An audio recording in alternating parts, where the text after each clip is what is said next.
Classic conversations with JT and Low. You never know which way the rhetoric is gonna go. It's classic conversations with JT and Low. You never know which way the rhetoric is gonna go. Classic conversations with JT and Low. You never know which way the rhetoric is gonna go. It's classic conversations with JT and Low. You never know which way the rhetoric is gonna go. Classic conversations with JT and Low.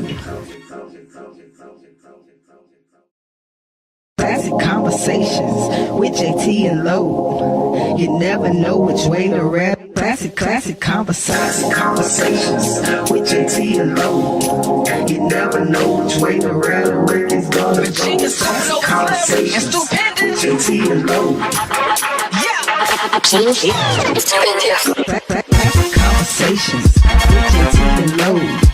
You never know which way the rhetoric is gonna go. Classic conversations with JT and Low. You never know which way the rhetoric. Classic conversations with JT and Low.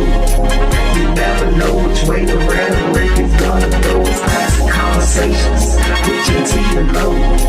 You never know which way the rhetoric is gonna go. Classic conversations with JT and Low. You never know which way the rhetoric is gonna go. Classic conversations with JT and Low. You never know which way the rhetoric is gonna go. Classic conversations with JT and Low.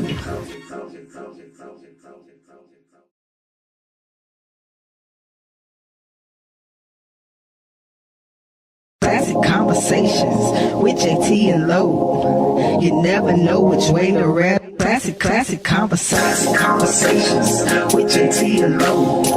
You never know which way the rhetoric is gonna go. Classic conversations with JT and Low. Classic conversations with JT and Low. You never know which way the rhetoric is gonna go. Classic conversations with JT and Low. You never know which way the rhetoric. Classic conversations with JT and Low. You never know which way the rhetoric is gonna go. Classic conversations with JT and Low. You never know which way the rhetoric is gonna go. Classic conversations with JT and Low. You never know which way the rhetoric is gonna go. Classic conversations with JT and Low. You never know which way the rhetoric is gonna go. Classic conversations with JT and Low.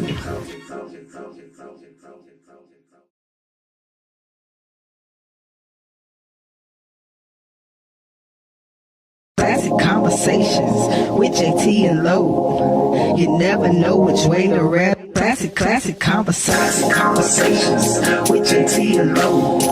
You never know which way the rhetoric is gonna go. Classic conversations with JT and Low. Classic conversations with JT and Low. You never know which way the rhetoric is gonna go. Classic conversations with JT and Low. You never know which way the rhetoric. Classic conversations with JT and Low. You never know which way the rhetoric is gonna go. Classic conversations with JT and Low. You never know which way the rhetoric is gonna go. Classic conversations with JT and Low. You never know which way the rhetoric is gonna go. Classic conversations with JT and Low. You never know which way the rhetoric is gonna go. Classic conversations with JT and Low.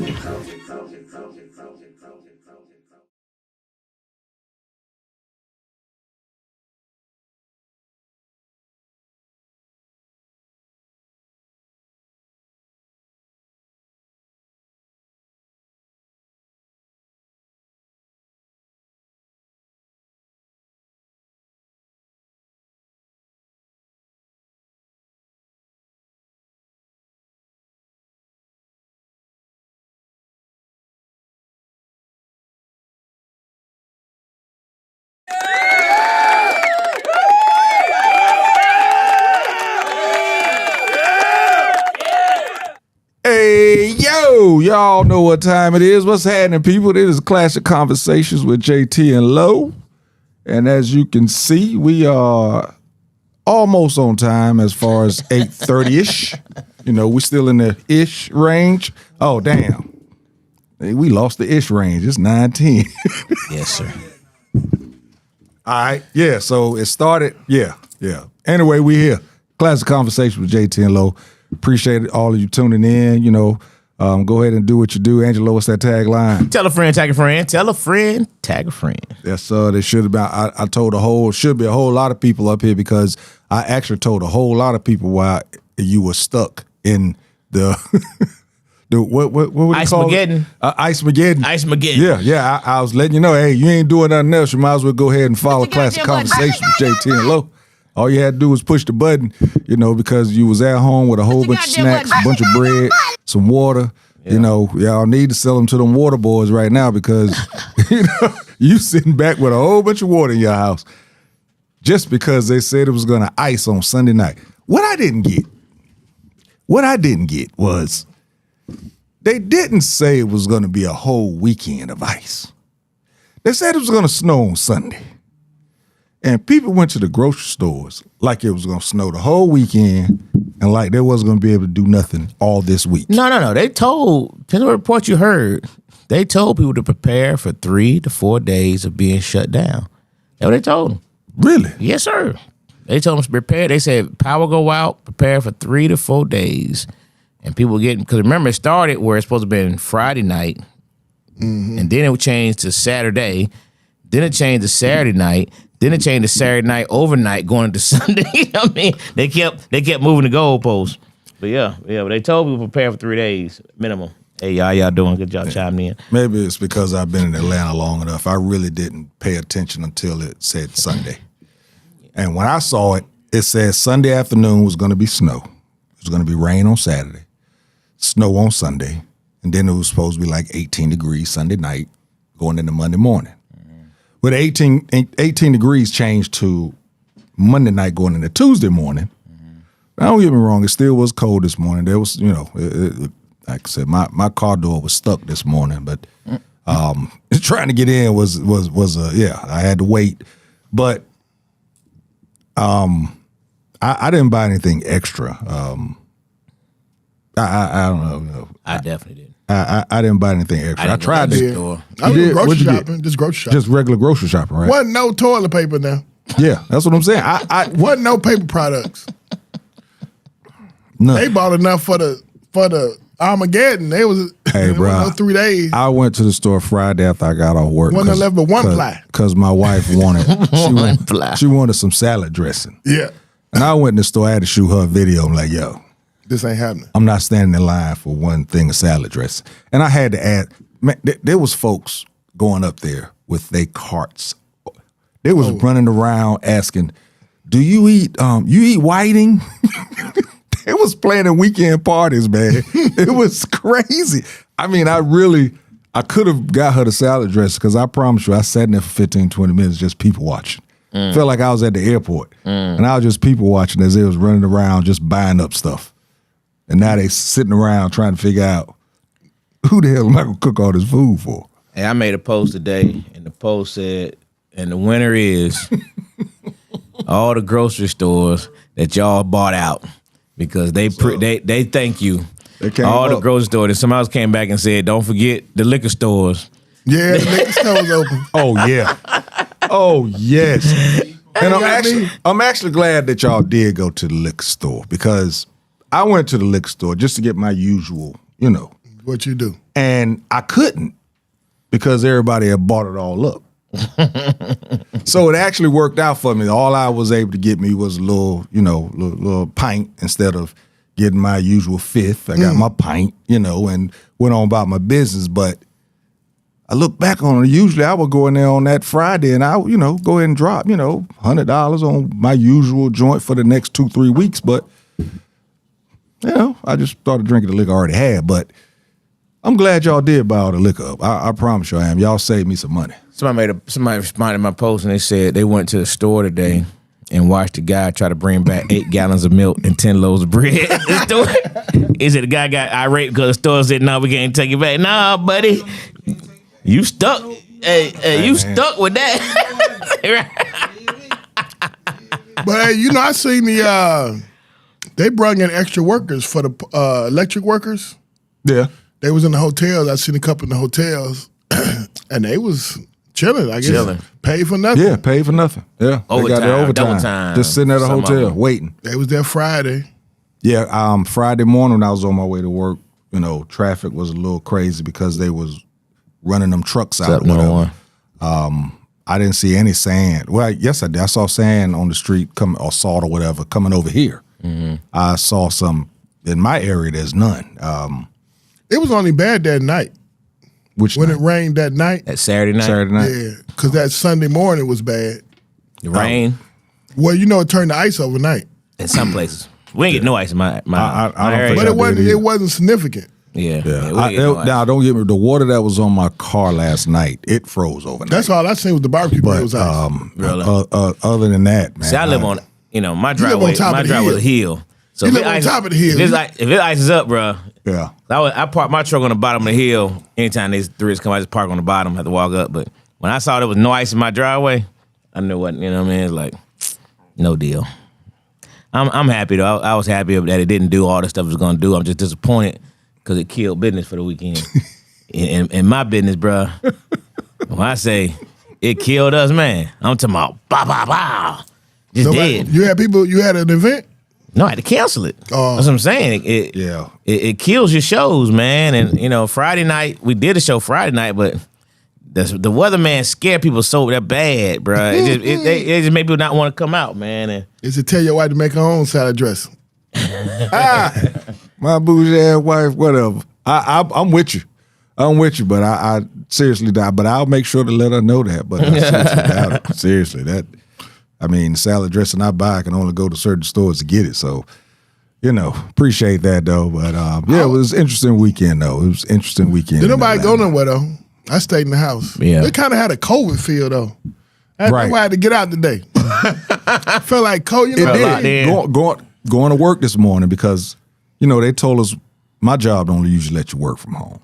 But they told us to take our laptops home or whatever. And I came outside this morning, I looked at that street, I said, man, I should just take advantage of this and stay at home. But as I looked at the street, I said, no, bro, don't mess yourself up with that. But going to work, it felt like a COVID feel because there was nobody on the road at all this morning. There was nobody. Almost had me feeling like I was driving the wrong way. There was no cars out there. Schools are out until what? tomorrow. They be back tomorrow? Okay, good deal. Okay, at least that didn't Yeah, go they too go far back with tomorrow. that. And go too far I got with caught up on some shows though, man. I got caught up on Abbott Elementary. I'm all caught up. that. Yeah, that's a great show. I got caught up on Sisters. A couple other shows. Caught up on Sisters? I did. What's that? Damn. It's a Tyler Perry show on BET. Yeah, I'm way behind on that one. I got caught up on the new season too. I'm all.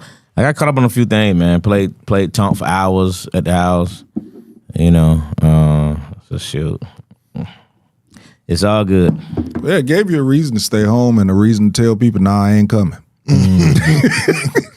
Nah, sorry, bro. So when the storm coming, I'm good. That type of deal. But like Angelo said, grocery stores won. Oh, they won. I mean, They hugely. won. Big time. Big time. I mean, Wasn't nothing on the shelf. No bread, no milk. All your staples was gone. They ain't had no chicken. yeah. Stores won. Yeah. Stores won. They really did. They was shopping at Publix. Don't nobody go to Publix. Everybody go to Yeah, Publix was in that juke. Yeah, Publix was on. Kroger's had a line to the dang meat section. Kroger was dead early. That's where you Walmart go. is big, but shit, we was like, hell, Kroger, Publix had it. 10% markup on a 20% markup. They ain't had nothing in the BOGO. I always, you can go to Publix because you gonna save on the buy one get one. Right. So you be like, I pay a little high because I'm saving over here. They ain't had nothing in the BOGO. And none of that. None of that. They said that BOGO down. BOGO was down. It wasn't nothing but straight gone to the miles. Hilarious. $10 for some peppers. $7 for a jar of mayonnaise. Hilarious. That's terrible. All right. Well, in other news that we didn't get to get to last week, we was going to talk about the coaching carousel that's going on. Angelo, Mike Tomlin stepped down. And recently you guys decided to hire the Dallas Cowboys old coach, Mike McCarthy. Only thing that I can see that is a way to keep Aaron Rodgers for another year. Mm-hmm. And I noticed that your old offensive coordinator went to your nemesis, Ohio State. Did you saw that? Yes. How you What feel he doing about there? that? What he doing over there? He's new Offensive offensive coordinator. Now that I was happy to see. He went from head coach. I mean, Offensive coordinator to Pittsburgh, still is offensive coordinator of Ohio State, which probably is not that big of a pay drop because Ohio Honestly. State is Ohio State. Yeah. So he probably didn't cost much money, but I know for a fact I'm happy to see him at Ohio State. Yeah, that's he wasn't no good. He's trash. Trash. And he could have went to I'm happy that he went to that trash school as a trash coordinator. You know what I mean? It makes me feel good. That's the only good part about it, because I'm definitely disappointed in Mike McCarthy hire. I didn't see it coming. Everybody been talking to me about it the last few days, and I was just like, man, they just interviewed him because he's a Pittsburgh record. Guy. And because of the track record of the Steelers, you really didn't expect for them to hire older than an any older coach we've ever had at any point. Yeah. None of our coaches ever got to 62 years old. And he's starting out at 62? 60. He's starting out. 62. Yeah. He's starting 62. out at 62 with them. Yeah, that's different for the Steelers. They usually, it's this is Art Rooney, the third over the team, and you got a GM, you got a owner and a GM who in their positions have never won, right? Nor have they ever hired a head coach. Art Rooney's the father, his father hired Tomlin. The other father hired Cowher, and the old man hired Chuck Noll. So this is his. So as long he's built the team forever, he's an older guy. So he's been, he's a son. So he's been there the whole time, but he's never really. This is his first time really being. And it's like, so it's like he's going against the grain. You know what I mean? And the GM, I think, is trying to get his name in the books of a winner right now, as opposed to everybody else let him develop. Chuck Noll developed that team. Bill Cowher developed that team. Mike Tomlin developed that team. Although they still claim he won, but I don't believe that BS. You know what I mean? But I just think it's a mistake. I think it's a mistake only because you didn't go up, or you didn't stay on the same level. You stayed right here. Actually, you may have stepped down to Mike Tomlin. Huh? Did he win with Green Bay? Yeah. In 2010. Yeah, he won the championship with Green Bay against Pittsburgh with Aaron Rodgers. But again, that's a long time ago, and and the owner said, well, he has a history of developing quarterbacks. No, he doesn't. Yeah, Brett Favre. Yeah, Aaron Rodgers. You can say you semi-developed Aaron Rodgers because you were there. And then you went to Dak Prescott. He was the head coach. And head coach. He wasn't the head coach initially with Aaron Rodgers, though. He was already there. He was a coordinator. He was a coordinator when Aaron Rodgers first got there? Oh, I thought he was the head coach when Aaron Rodgers got there. I'm just disappointed. I was really hoping we went with the younger. Who would you like to see? My first preference was Brian Flores. I understood why they didn't hire him because of the lawsuit, and I don't want you to get amped up because you get amped up with those kind of things. but he's suing he's suing the NFL. Yeah. So I understood, but I don't understand it because he's working in the NFL. So like Steve Davis was talking today. Shannon Sharp said last night, would you hire somebody that's suing your company? But he's already working for the NFL. He's already working. He's already working. He's a defensive coordinator. Yeah. But who was the team that hired him when he first filed a lawsuit and nobody would hire him? Huh? Miami had him. No. That's who he fired though with Miami. After they fired him, he filed a lawsuit. After they filed a lawsuit, he was sitting at home. Guess who called him to come work? Pittsburgh. Mike Tomlin and the Pittsburgh Steelers.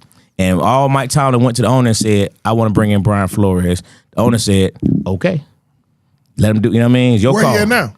He's the defensive coordinator in Minnesota right now.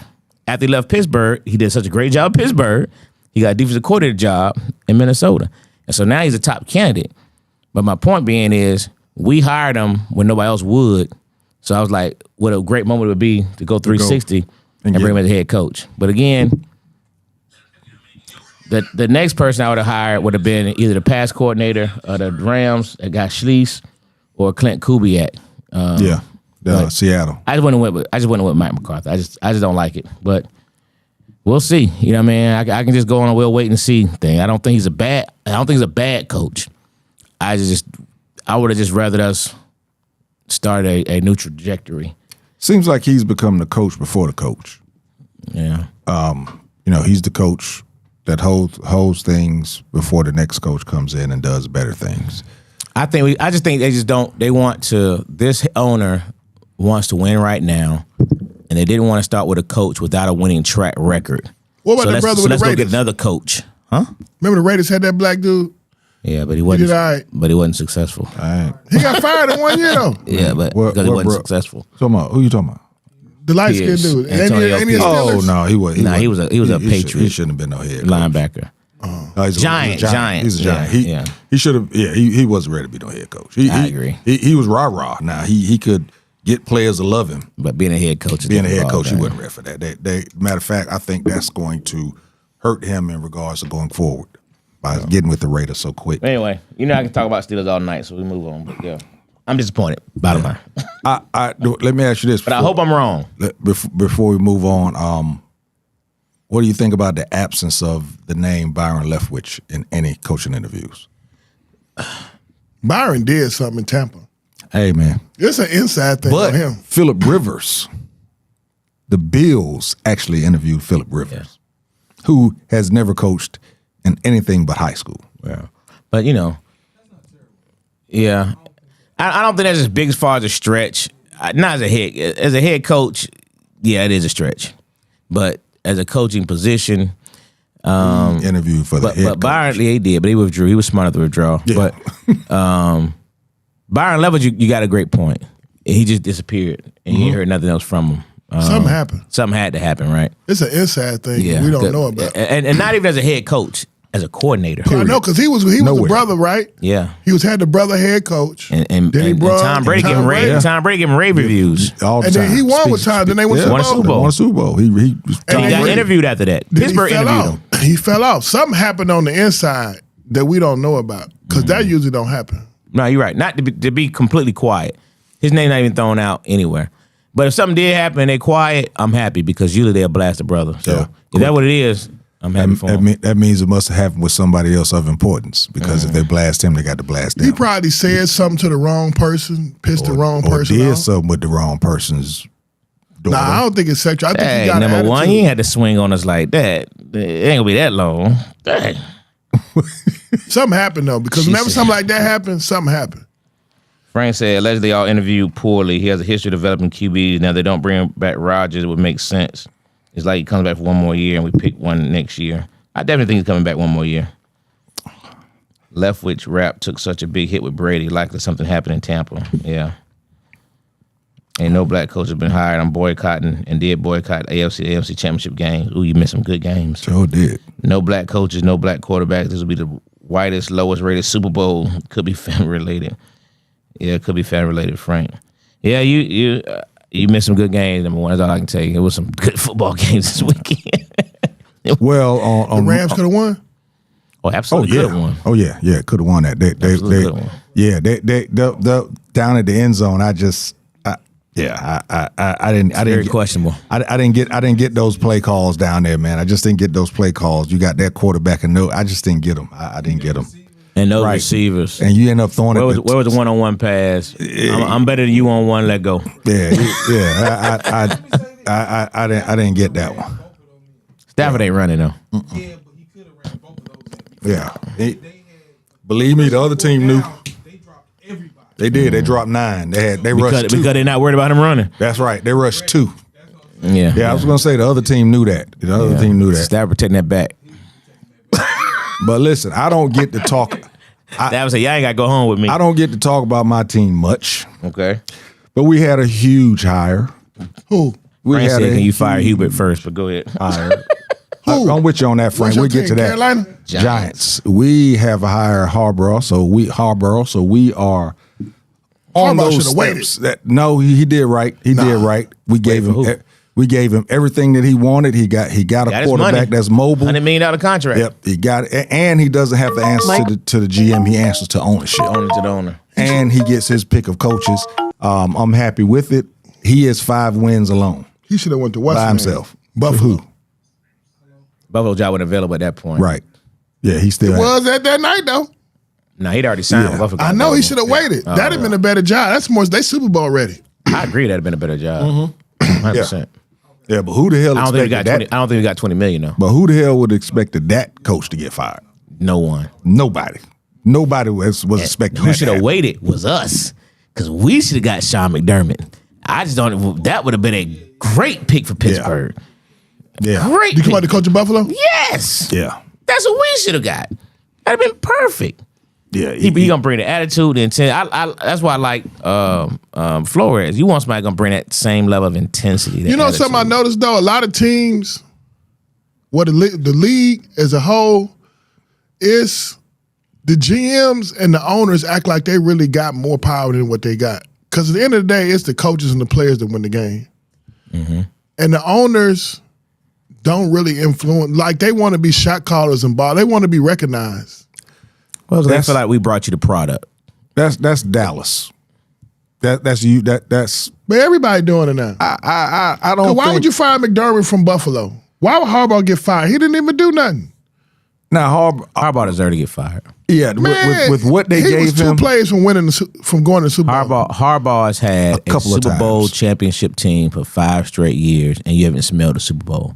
Because the man dropped the ball. But He can't do nothing about that. But we all know. Then he missed the kick. But listen, here's what we know for a fact. Fumbles. Here's what we know for Derrick Henry fumbling. Here's what we know for a fact. That ain't got nothing to do with But coaching. here's what we know for a fact. There's 2 people in football that get credited to the wins and losses: the quarterback and the head coach. There's no other. There's ain't no. getting rid of You've never Lamar seen a Jackson. record. You've never seen a record for wide receiver. You've never seen a record for a tight end. You've never seen a record for a running back. You only know the records of the head coach and the quarterback. saying, So what my point is, at the end of the day, those are the only 2 people that's gonna get responsible for those Hey, bro. wins and losses. Until you said that, I didn't realize that, but that's facts. It's facts. Such and such record as a starting quarterback. Such and such record in the playoffs. Never the running back. Never the wide receiver. Never. Yes. You're never gonna see it. You have no idea what their records are. You have no idea. Wow. Because they never discuss it. There's only 2 people. But they're not. That's just the reality And of they're it. not going to get rid of Lamar Jackson. So you Nah, get rid of but the next person, the coach. that coach didn't lose like that, man. But there's obviously a rift between right now. There's some issue with the head coach and the quarterback, and so at the end of the day, ownership makes a decision. And that team, there wasn't no decision to be made. So they should make them marry each other. I mean, because They I are don't until know. they're not. You know I what I'm feel saying? like, remember when Jordan couldn't win? Mm-hmm. Then he had to beat Boston. And guess who? But guess what Jordan did though? Hold up. Then he beat Hold Detroit. up. Guess who got fired? Every time. The coach. Hey, guess what Jordan did though? Jordan. Dan Albert. Doug Collins. Phil, boy, you better win. You better win. Phil won. He stayed. It's just that easy, That's bro. just how it works, man. Yeah. No. Just how it works. And so now what's happening is in the NBA, we're flipping. LeBron say, you ain't got to fire the coach. I'm out. LeBron leaving? No, not now, but I'm saying that's what he's done with It's all probably the the teams. last season though. Yeah, it's With probably- the Lakers. He going to play with Steph next year. Yeah, if you're That's gonna go, his might buddy. well go now, right? That's his buddy. Hey. He always talk about he wanna play Dwayne, with him. Hold up. Bro, I know. I'm sorry. I know we all over the place with this sports stuff, but boy, you said something right there. Before this trade deadline, but I'm saying before this trade deadline, and now that Jimmy Butler got hurt, LeBron could go there and finish out the year and then retire. He always talking about wanting to play with Steph. That's the easiest thing. Perfect place to go. Instead of having Draymond trigger the offense, you have LeBron trigger the offense. It'd be way better. He Bro. always talking about playing Hey with man, Steph. Dwayne dropped the gym right there. That might happen before the trade deadline. Because him and we'll keep an eye on that. Jenny fell out, didn't they? Well, Jenny don't even own. She sold the team anyway. She has made some rumors. Some rumors just came to light, but the reality of it is LeBron's a no trade clause. So LeBron don't go nowhere. LeBron don't want to go. He would have to say yeah. Yeah. He'll say yeah. And I can see him he'll saying say yeah, to with that. him. Now that Jimmy, That's we'll the only see. friend he got left that he really We'll see. rock with. We'll see. But Frank, yeah, Until you play with him. You're right, Frank. Hubert, yeah, we do need to have some conversations on that. Hopefully, by the end of this season. Hold on, you talking about the Giants? Yeah, I'm good with the Giants now. We don't got Harbaugh out the way. That's all I have to say about the Giants. But Frank, he's a big UNC Tar Heel fan, and he was talking about Hubert Davis. He fired. Not yet, but I want him didn't. fired. I didn't like Hubert Davis when he first came on and said, "Hi, yes, yes, I'm an African American coach, and my wife is what did he White. say? What did he say? I got a white bitch. Caucasian. Yeah, it's the first thing he said in the press. That's And when anybody even asking that shit. right, and that's when I was done with him. And then looking at his coaching style, I've been even more done with him. It's basically about the players because he's not putting them in the positions to win. But Frank, I can do that all night. So This ain't Uncle Drew. we ain't gonna do that. All they would need is LeBron and Aaron Rodgers. What? He said this ain't the Uncle Drew movie. That's funny. But yeah, we know it was Monken, but the reality of it is, if they also said that he tried to talk to Harbaugh and Harbaugh refused to talk to the man. So that means now I have an issue with both of you all, Monken and Harbaugh, because they said Harbaugh, he tried to go to him. Harbaugh let him know, hey, I run this team. I know what I'm doing. I've been doing this longer than you. Who? That's what Harbaugh did to Lamar Jackson. He basically shut the door on him to any conversation. So that means I have an issue with him. There you go. So Yeah, and if you notice, you have not heard a word from Lamar Jackson. Lamar's very smart, man. But you knew it after the championship game. When they asked Lamar Jackson about his coach, Lamar said, y'all want me to talk about this now? I'm trying to figure out how we lost the game. You want me to talk about this now? I said, oh, it's over with. Hey, No response was hey, no, hey, he went, y'all want me to talk about this now? Because any other time, he'd be like, that's my coach. Right. Hey, he be like, y'all want to talk about this now? I said, oh, yeah, it's over with. I caught that off the rip. Oh, it's over with. That's a wrap. All right, so we good on sports? Yeah, we're good. Good on sports. We're going.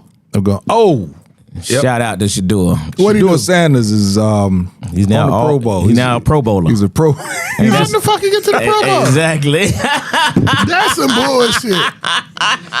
Shador Sanders is. That's some But bull. he still get the credit Hey. being a Pro Bowler. I know. Hey. He the first fifth round to sell that many jerseys. Hey, He the can- first, hey, first when he third go or fourth round to shoot. when he go to contract negotiations, just like That's Huntley. right. What's his name? Huntley. Also, that's started in the Pro Bowl. Also, How does the man get to the Pro Bowl? that is a contract negotiation right there. Because what happens is so many people get selected for the Pro Bowl and then they opt out. So when they opt out, Josh Allen opted out, Bo Nix is out. So it just goes down the list. Yeah, of Drake. who's next? He's basically supposedly taking Drake May's spot because Drake May's now in the Super Bowl. I'm saying because so many other people already opted out. Yeah. So then they go down to who was next on the list. But how does he make? Caleb Williams didn't make it. Caleb was an NFC. Yeah, He AFC. different conferences. conference. So you got Patrick all. Mahomes, you got all these Lamar Jackson out, Patrick Yeah. Mahomes out, Josh Allen. You got so many. He just fell under. What about the white boy with Tampa Bay?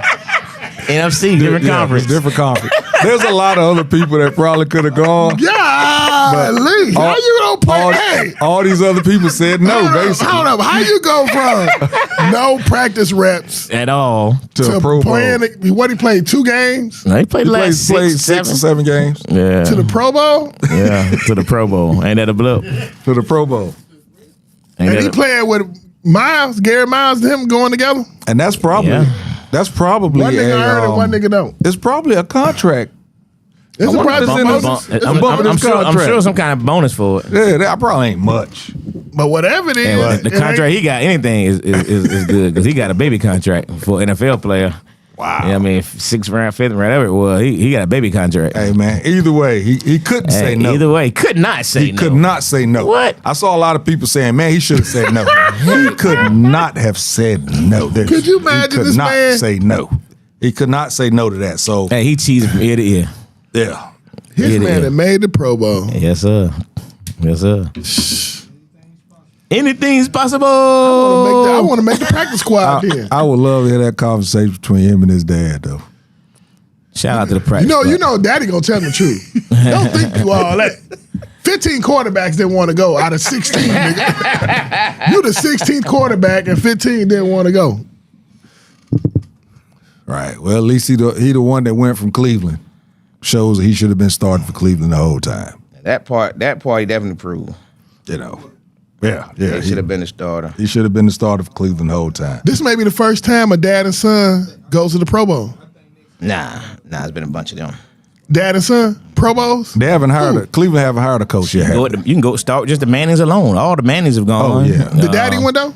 100%. Oh, yeah. Archie Manning was a bad one. Back when it was a real Pro Bowl. Yeah, but actually- it's a whole bunch of them. You got cornerbacks, they actually tackle. Patrick Surtain. You got what's the other one name? Yeah, there's a lot of them. Asante Samuel. I mean, it's been a whole bunch of them.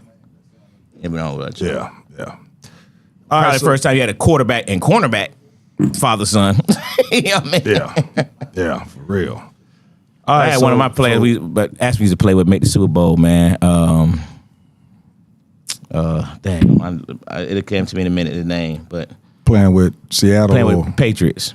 Okay. Yeah, he played the Patriots, man. He used to play with Aspen, and went to Oregon, then went to LSU, and Joker now. Tank put him in the post. Put a post last night about it, man. He in the Super Bowl, man. First year out, it was dope. That's all right. He a rookie? Yeah, he a rookie. What that about 75K now? Shoot, it's more Super Bowl. than that if you win. Yeah, only playing Winning. flag football. Yeah, we know that, Frank, but still, it still say Pro Bowl. Sure do. Like I said, that contract negotiation time come up. It's a Pro Bowl. It's on his resume. That's all you want. Yep, that's like a player that's a practice squad player on a Super Bowl winning team. It's on their resume. They played on the Super Bowl winning team. Hey man, contract negotiation change, which All I gotta say is Matt McGlone better be in the damn All-Star game. Yeah, what Duncan? that's all he can do. I was about to say Exciting though. That's all they do in the All-Star game. well, we'll get to that because we can keep going if I keep going. But let's go. I know who my dark horse is for the dunk contest. But we'll talk about that another time. All right, so let's move on, man. All right, folks, we're gonna talk about these folks, Immigration and Customs Enforcement. Y'all know them as ICE. Recent loss of life during these ICE raids. We wanted to bring it up and talk about it a little bit. We thought that we were going to have Ask a Cop here tonight because I was going to call him out because he actually told me he was going to be here because we wanted a point of view from the law enforcement side of things. But the questions that we want to ask in regards to it. All right, let me get started. Yeah, the questions that we wanted to ask, and hopefully he can help us out. What exactly are the duties of an ICE agent? Are ICE agents given powers and responsibilities that they actually cannot handle? And do ICE agents have the same authority as police officers? So I wanted to bring that question about. Go ahead. You can start. We went over that in class. So ICE agents are not, they have no authority over American citizens. They only have authority over immigration. And they bypassed a bunch of laws, so people got to remember, you can't arrest nobody without a warrant. Right? All right. So in order to book somebody, they got to have a warrant. So if I punch somebody at the gas station, I get arrested, I go to jail, they issue out a warrant, and then I get arrested. I get booked. So they're bypassing the warrant process, and they saying you don't have to have authority. Any federal agent with authority can give you the warrant. So now they can kick in doors, all this other stuff. But think about it, ICE agents only have power over immigration because federal police cannot arrest. Well, let me put this the right way. Federal police have limited authority over American immigrants on American soil. That's left to the state police, the city, county. You also got the FBI, Federal Bureau of Investigation. So things like that. So ICE is not supposed to be. Once you identify you an American, they job with you is done. Now, let me give you this. ICE agents have the authority to arrest individuals they believe are in the U.S. illegally. So they can still arrest you. Yes. But once you prove you're an American, exactly, it's supposed to stop. But they still can't arrest you. Yes. Or if I impede them from doing their job. So if they try to arrest Lowe and I'm standing there or I'm doing something to stop them from doing their job, I can be arrested. Which is what they're trying to use as the angle to do what they're doing to American citizens. And this is something we was talking about last week. And Jose, she was saying that they're able to enter your homes and blah, blah, blah. But actually, they have to have a warrant to be able to enter homes. And they're saying that usually ICE agents often work with local, state, and other federal law enforcement agencies like the FBI and DEA. And they work with local police too. So they work with the local police. But you know, to get an agent, you got to have, to kick somebody's door or go in somebody's house, you got to have, or even enter their car. You know, they crowbarring people's car, they dragging you out the car. You prove you're American, but your car door jacked up or your trauma happened. Who fixes that? If I run into your car to stop you and I pull you out, and I arrest you, you American, you free to go. Who fixes your car? But, you know, in order to go to my house, you got to have a warrant.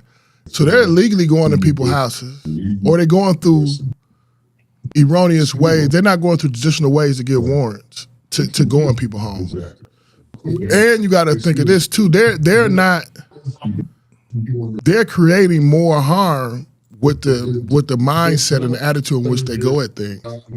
So, you know, you're not supposed to police everybody like they the criminal. Right? So you're supposed to be able to know who your target is and attack your target. I mean, they're going after people in all sorts of ways, and it just don't make sense. You want to go at some of these questions in regards to, are they given the powers or responsibilities that they actually can't handle? Do they have the same authority of police officers? This is orchestrated. Well, yeah, there's definitely no checks and balances. I mean, you know, like you said earlier, federal police officers are a different level of policing. They don't answer calls. They don't handle, you know, city state laws. You know, they're supposed to handle things on federal property or federal. You know, what they're doing right here, man, is straight rights violations. You know, they're just strictly just violating people's rights at whim. They don't even worry about whether or not you're an immigrant or not. Mm-hmm. You know what I mean? They just go attack you and then decide whether you are or not. On the back end. On the back end. You know what I mean? Which is absolutely asinine. You know, the stuff they're able to get away with. And there's no accountability for it. You know, there's zero accountability. They literally, you know, going in here all masked up, you know, not showing your faces, which sounds familiar, right? You know, and, you know, even with the murders we're going to talk about, you know, look how they respond. You know, running like cowards. So they've already said they got, you know, immunity. I already gave it to them. You know, so it's just gonna be interesting to see how some of these cities. They coming to Atlanta next. No, they already here. And they just had some trucks get delivered in Atlanta last week. They just had a whole bunch of ICE vehicles on 18-wheelers. They coming to Maine now. Hit Atlanta last week. They coming. No, I'm telling you. They just got delivered last week. And recently, a bunch of them. Recently, someone actually, they say this has been happening a lot, but somebody actually got caught. Went into someone's house with a uniform on, because, you know, and I haven't really seen an ICE agent, but they say that there's nothing on their uniform that actually distinguishes them as an ICE agent. So they actually went into someone's house, acting as an ICE agent, and was actually taking some things, and a kid actually challenged him. A kid actually challenged him because the guy actually slapped his phone out of his hand, and then also grabbed his PlayStation. And they say that the kid actually attacked him, and that's how he ended up getting arrested, because the parents called the police and came through, and that's how. But they say that this has been happening a lot, where people are actually dressing up as ICE agents and doing some of these things of going in people's houses. How can you tell the difference? Because you got a mask on your face. Anybody can iron a badge on something that looks like a bulletproof vest. Hey, Uncle, are you still on? Because Uncle, or is it? Well, I just like to know if Uncle's still on the line on here, period, because, you know, he retired as a federal police officer. I just like for him to give his version of the rights responsibility from a federal police standpoint. But is MJ on there? Go ahead, ask your question. MJ, what's up, bro? MJ, ask a cop. Is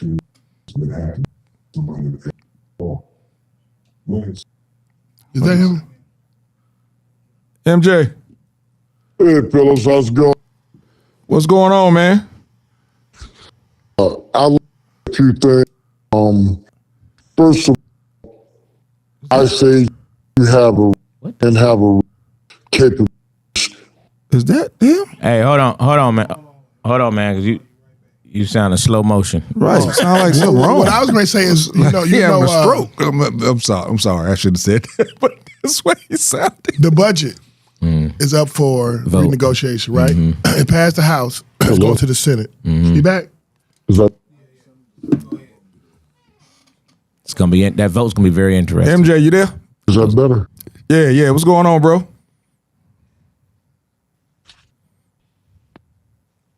Where you go? Said Copper Kanye. I know, right?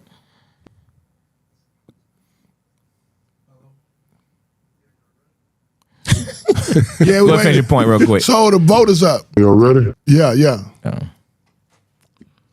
Yeah, hey, Can you hear us? Let's start there. Hello? Well, the point I was trying to make is ICE has asked for $10 billion more dollars. Oh, wow. $10 billion more. Cory Booker on the fence. Or he said he was on the fence. Cory Booker black. Ain't but 3-4 black. He black from New Jersey. He on the fence. I'm saying everybody make sure you contact your congressman because just like we had before Thanksgiving, was that before Thanksgiving or Christmas? We was locked down. We about to go to another. oh yeah. Because the first one was that. Only thing they approved was SNAP. SNAP won't be on the table anymore. But the table is the budget. They want $10 billion more dollars. Now keep in mind they're giving people $100,000 rewards for giving them information that leads to them on catching illegal immigrants. Wow. $100,000 rewards. They're giving $50,000 bonus Bonuses. checks on the first 6 months. Correct. To the agents. Citizens. To citizens? You turn in people.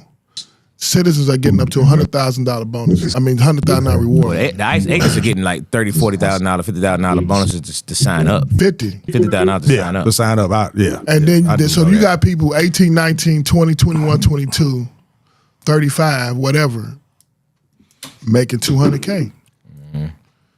You see what I'm saying? But I'm saying if they let this bill pass, it's going to be some shit. Because more. Because we got to stop this bill because they bucking in Minnesota. Now they coming here next. They going to be here heavy in February, Black History Month. And the question is what we going to do about it. Minnesota set the tempo.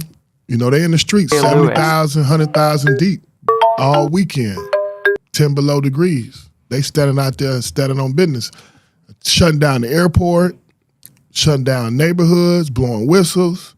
These people getting pepper sprayed with their hands in the air. They slamming women, arresting Native Americans. And it's like, what's the end game? What do you want to achieve? And I don't think they really have an answer to that. Because they say they, like, if you say you want an immigrant and this Mexican's on the roof, he ain't no rapist if he on the roof. And he works 16 hours a day. Right. You know what I mean? If he working in restaurants, he ain't no rapist if he working 12 hours. You know what I'm saying?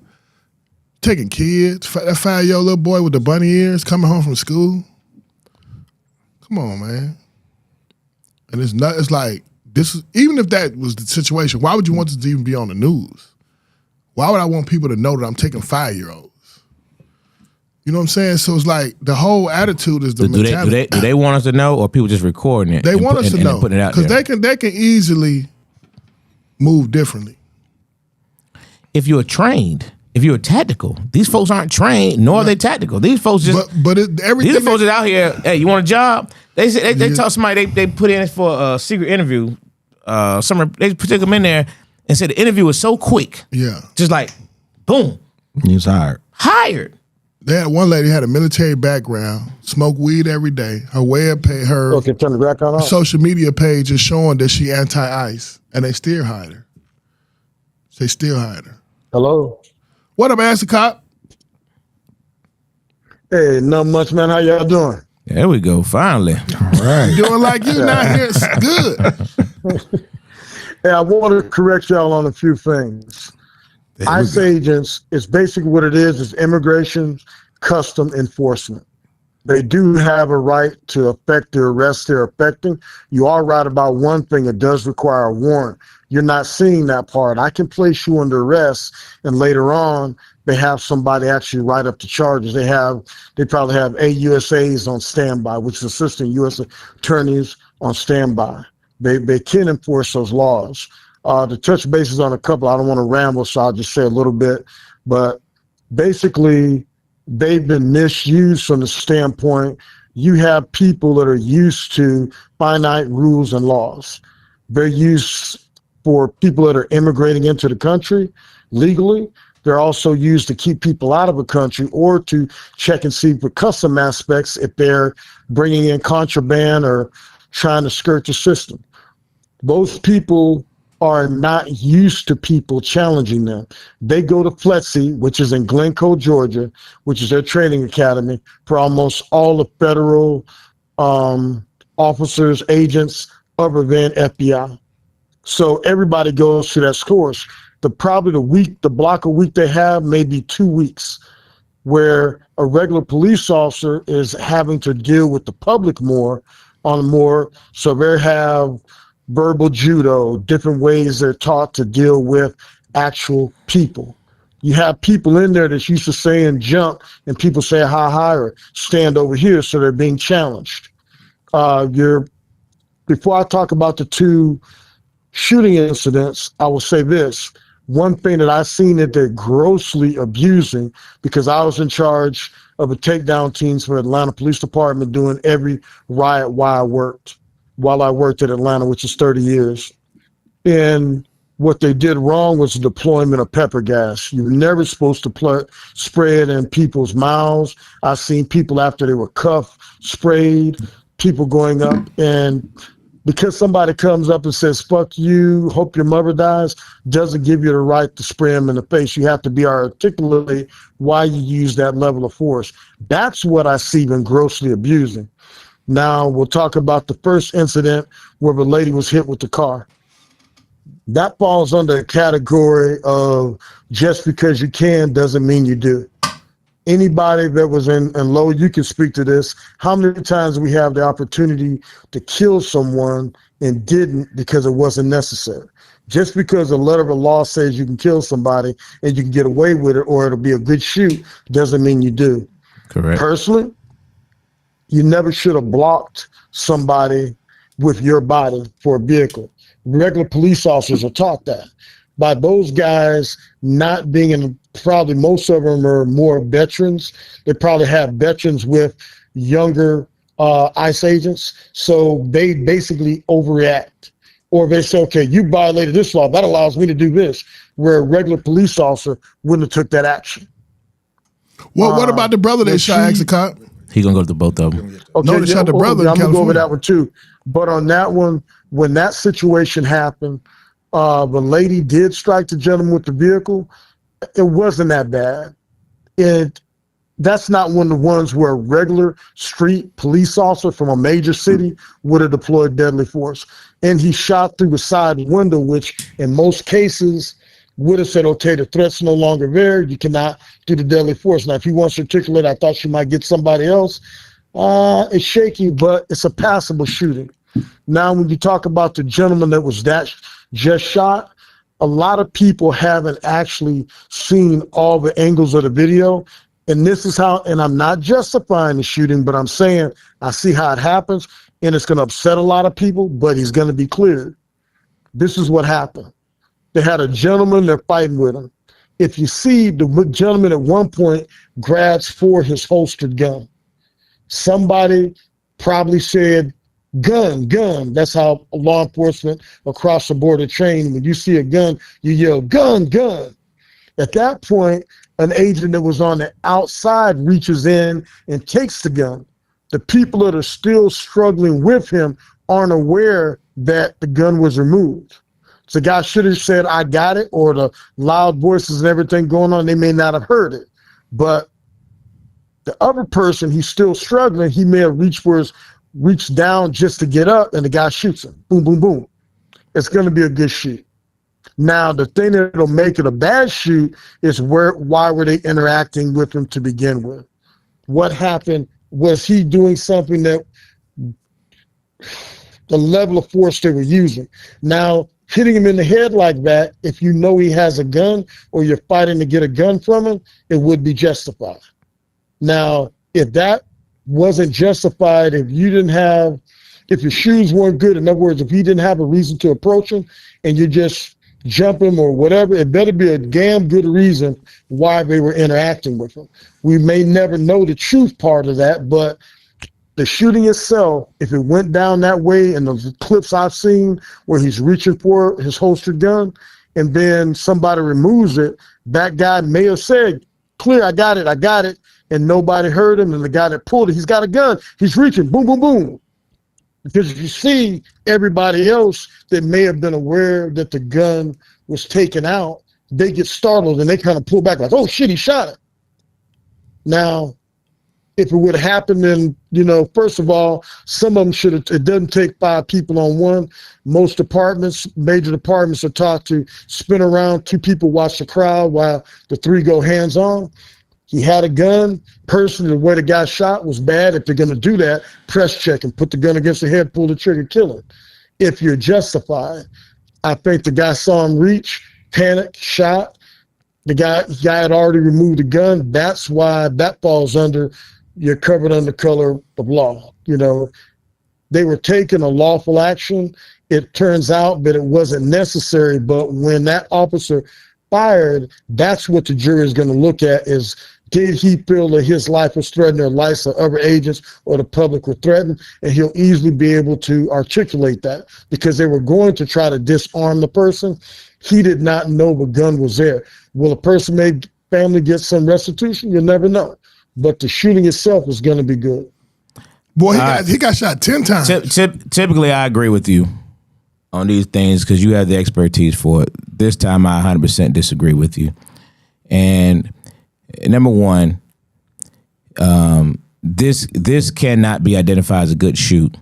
And the problem with this not being identified as a good shoot is the fact that there is zero accountability of the shoot. There's not going to be the proper investigation that you're speaking of when you say good shoot, because usually a good shoot means it's going to be a homicide. It's going to usually be a homicide investigator. It's going to come in there. GBI is going to come in. They're going to investigate step by step by step. There is not going to be Minnesota BI, whatever they call the GBI Minnesota.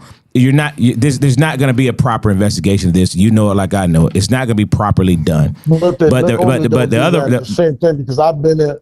Yeah, go ahead. Well, the other problem is simply there was no reason to even attack this guy. This guy was trying to help someone else that they pepper sprayed.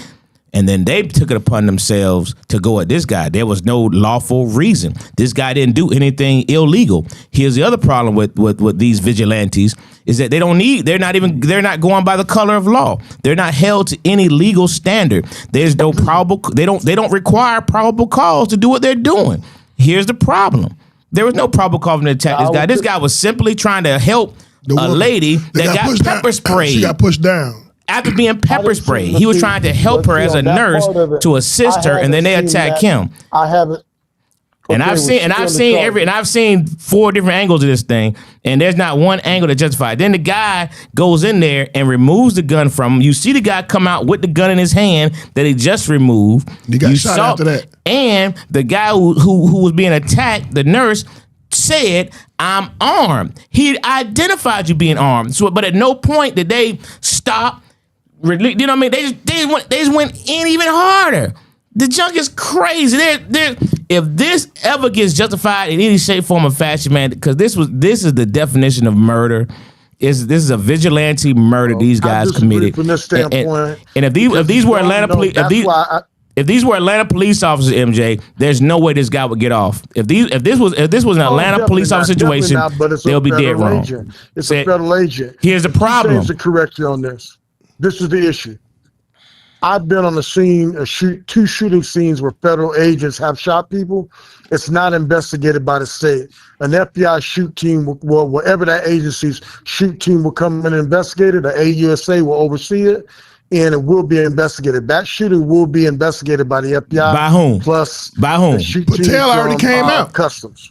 The FBI, who's completely under the thumb of this current person in charge, you're saying is going to do a proper investigation on this. You really believe that? Do you really believe that? No, it's like any investigation. It's the same thing when you have a police shoot anywhere. That's why what they did in Georgia, they took it out of the individual jurisdiction's hands, and almost everybody in the state, although it hasn't been signed off on, Atlanta was the first department to do it. The GBI investigates all our shootings. You missed what I said on that.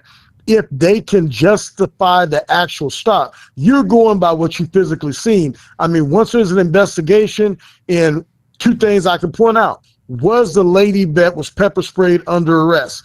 And they took it as he's interfering with an investigation. There's a lot of different things can go. I'm not saying it's a pretty shooting. I'm not even saying it's a shooting I would have done. But when you're throwing people into situations, and that's why I disagree with the deployment, the way they're using ICE, because they're making ICE do things that they were not trained to do. If they would have taken 6 months to do training sessions with them, it's okay, this is how we're going to approach, this is how we're going to cover. You can tell a lot of them are having visceral responses to being challenged about their jobs. Like you early on, before they talked to him, you saw him taking people's cameras. You can't take a person's cameras. You're violating his rights if somebody's filming. So there's a lot of things that we're doing. The worst grievous thing they're doing is the way they're deploying gas directly to people in somebody's face, purposely spraying it in their mouth and eyes. Now that's what I think they're going to get censured for at some point. The shooting, like any other shooting, it's going to be investigated. To say automatically it's going to be covered up, that's insulting. And I've worked with a lot of they FBI already agents. they already gave good. Every single FBI they closed good. That ever Case did the job. MJ, let me ask you this: when you said about, because we spoke about this, when you said about them not being trained for this, that, or whatever, because they haven't been trained for this, can they be covered under that? The simple fact that because they wasn't trained to deal with the public, can they be covered under the simple fact that, hey, well, listen, I wasn't trained to deal with this, so how can you charge me for this? They're going to be covered because this is what happens. Damn. Just what I meant by they more trained, that was a little blip 8 years ago for some of them, 20 years ago, 15 years ago for some of them, when they went through Flexi and got basic police training. Now, that's not something they use on their own job, their regular job. So it's not something that they readily know to de-escalate.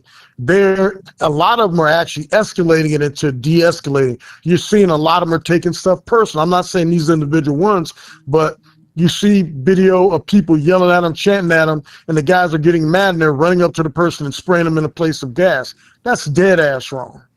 There's no way to. And what's going to be the accountability for those people, MJ? Which one of those people are going to get charged? Honestly, one of them. What's going to happen?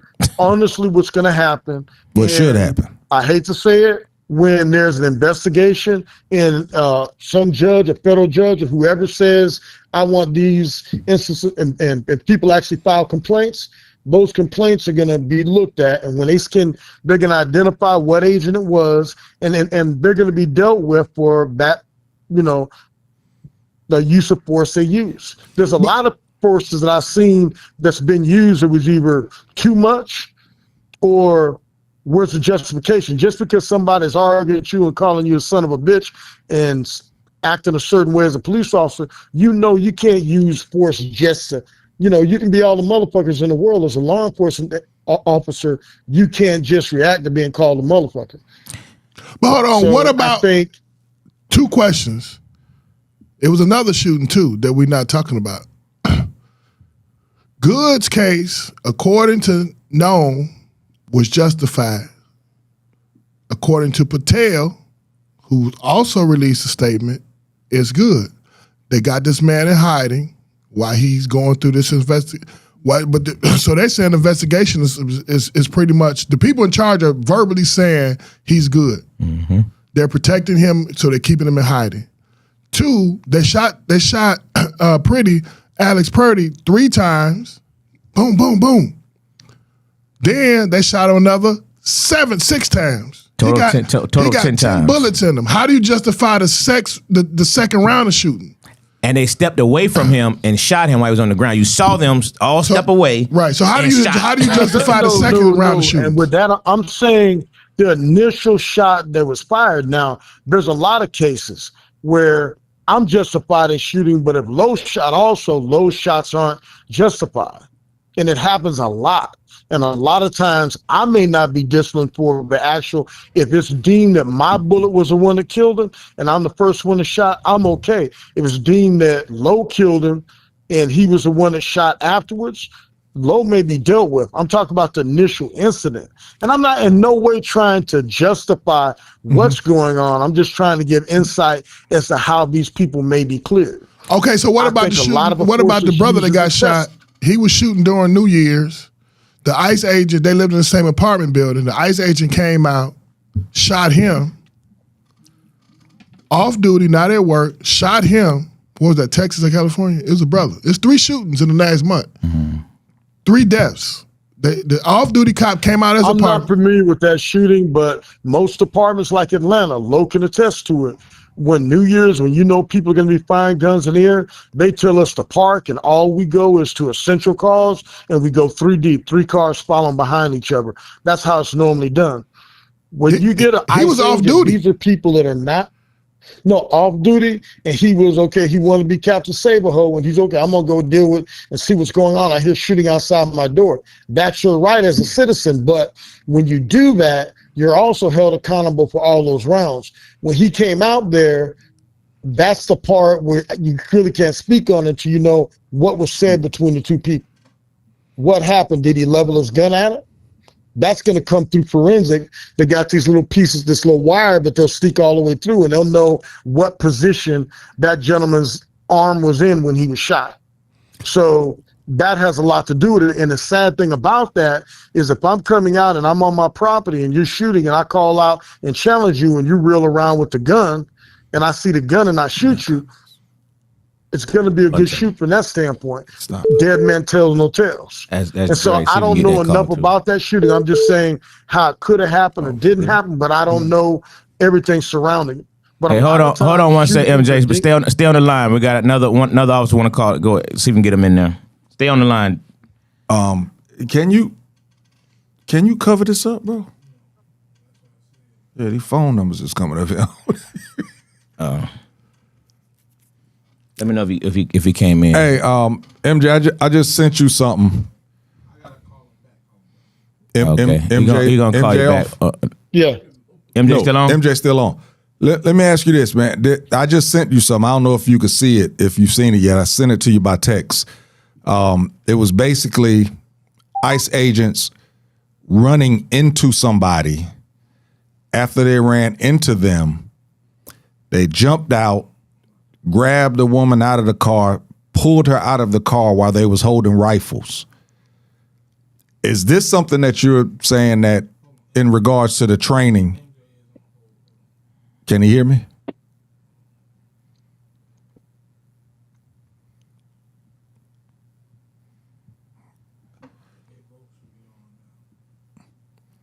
All right, who's on the line? Let's get that going first. Who can hear us? Just say hey if you can hear. All right, you sound. There we go. Hey, you kind of choppy. All right, well, We hear you good. well, first thing, sir, congratulations. Hey man, there is a rumor going around. Yes, sir. We saw the sign off. Congratulations. Major proud to even know you, my brother, for real. Well, officially at the end of next month. Okay, all right. So we still got time to handle that business that we talked about. Because I told you to remind me if I forgot, but you said that you would probably forget to remind me if I forgot, and it looked like both of us forgot. So both of us forgot. Look at that. All right, I got you. Well, I'm gonna get with you before the end of the week. My promise. Yes, sir. All right. Yes, sir. So have you been listening to what we talking about up here? Mm-hmm. Hello? Yes, I've been listening. Yes. Okay, let me stop that real quick. Okay. Yeah, so please chime in with your comment. Hold on one second, MJ. We got another on the line. We ain't gonna say his name, but unless he wants to. But in about a month, he gonna be able to say whatever he want to say. I know who you talking about. What's up, bro? What's happening with you, dog? How you doing, dog? Pretty good, pretty good, pretty good. All right, So, I'm listening, and here's the sad part on what MJ is saying is the ICE officers being backed by, let's just be honest, the federal government. Now, that has no bearing on the lack of justification on that shooting. The gentleman in question was, as according to the video, helping a lady that was, being approached by ICE. He actually held his hand up in a giving up motion as to say, I am not fighting. In the other hand was a camera that was clearly visible. When he was shoved to the ground, he was on both hands and both knees. When they took the firearm, one officer took the firearm, and we are taught, and law enforcement is taught, you are responsible for every round that you fire at your gun. You can't fire because I thought this. We are reactive. We react to a stimulus. We react to somebody swinging. We react to somebody pulling a gun. In this situation, the gun was not pulled by the individual that was on his hands and knees. It was pulled out of his back by one of the ICE officers. So, just looking at that, at no point can I interpret someone's on their hands and knees is drawing a weapon. So that's why now, is he going to get cleared? The reason why he's going to get cleared is because, and you're talking about the investigation, before an investigation is done, they are defending the action. So unfortunately, that's what I disagree with. I disagree with that also. But one thing I will tell you is, yeah, you're right to a certain extent, and I agree with what you're saying. But if I'm saying devil's advocate, that's what I was playing of how it could possibly be cleared. Okay, we go hands-on a guy. Somebody says he's got a gun. At that point, all officers are dealing with him like he has a gun. The one angle I saw, and it's going to come out, you see the guy reach down towards his waistband. Okay, so the guy reaches for his waistband, another agent comes in and pulls that gun. Now, if that agent was correct, he said, I got it. He should have said, clear, I got it. If he said that, great. If it wasn't heard, okay. Now, do I agree with the way they shot? No. Would it have happened in Atlanta? I hope the hell not. But when the guy, we don't know from the angle, they're going to have to examine all angles. Did his hand go back down? Did his hand go back down? At that point, if there was somebody else that was told he had a gun and thought he was reaching for the gun and they know it was in his waistband and he reaches down again and they shoot, they're going to be justified. You do not have to see the weapon. You got to see the threat, and what's known to one is known to all. I agree with you from the standpoint, if we're fighting on the guy with a gun, he's got in the waistband, that officer that shot may have seen that weapon in that waistband. You understand what I'm saying? But hold on, how can you justify shooting when you can legally carry the same weapon? That's another question. Yep. But hold on. Yeah. I'm not saying it's passes the litmus test of would you do it. I'm saying what they're probably going to use to get that guy out. I've seen feds do a shooting that we couldn't have possibly done, because when we do it, if we shoot from the side window, it's going to be a bad shoot. Correct.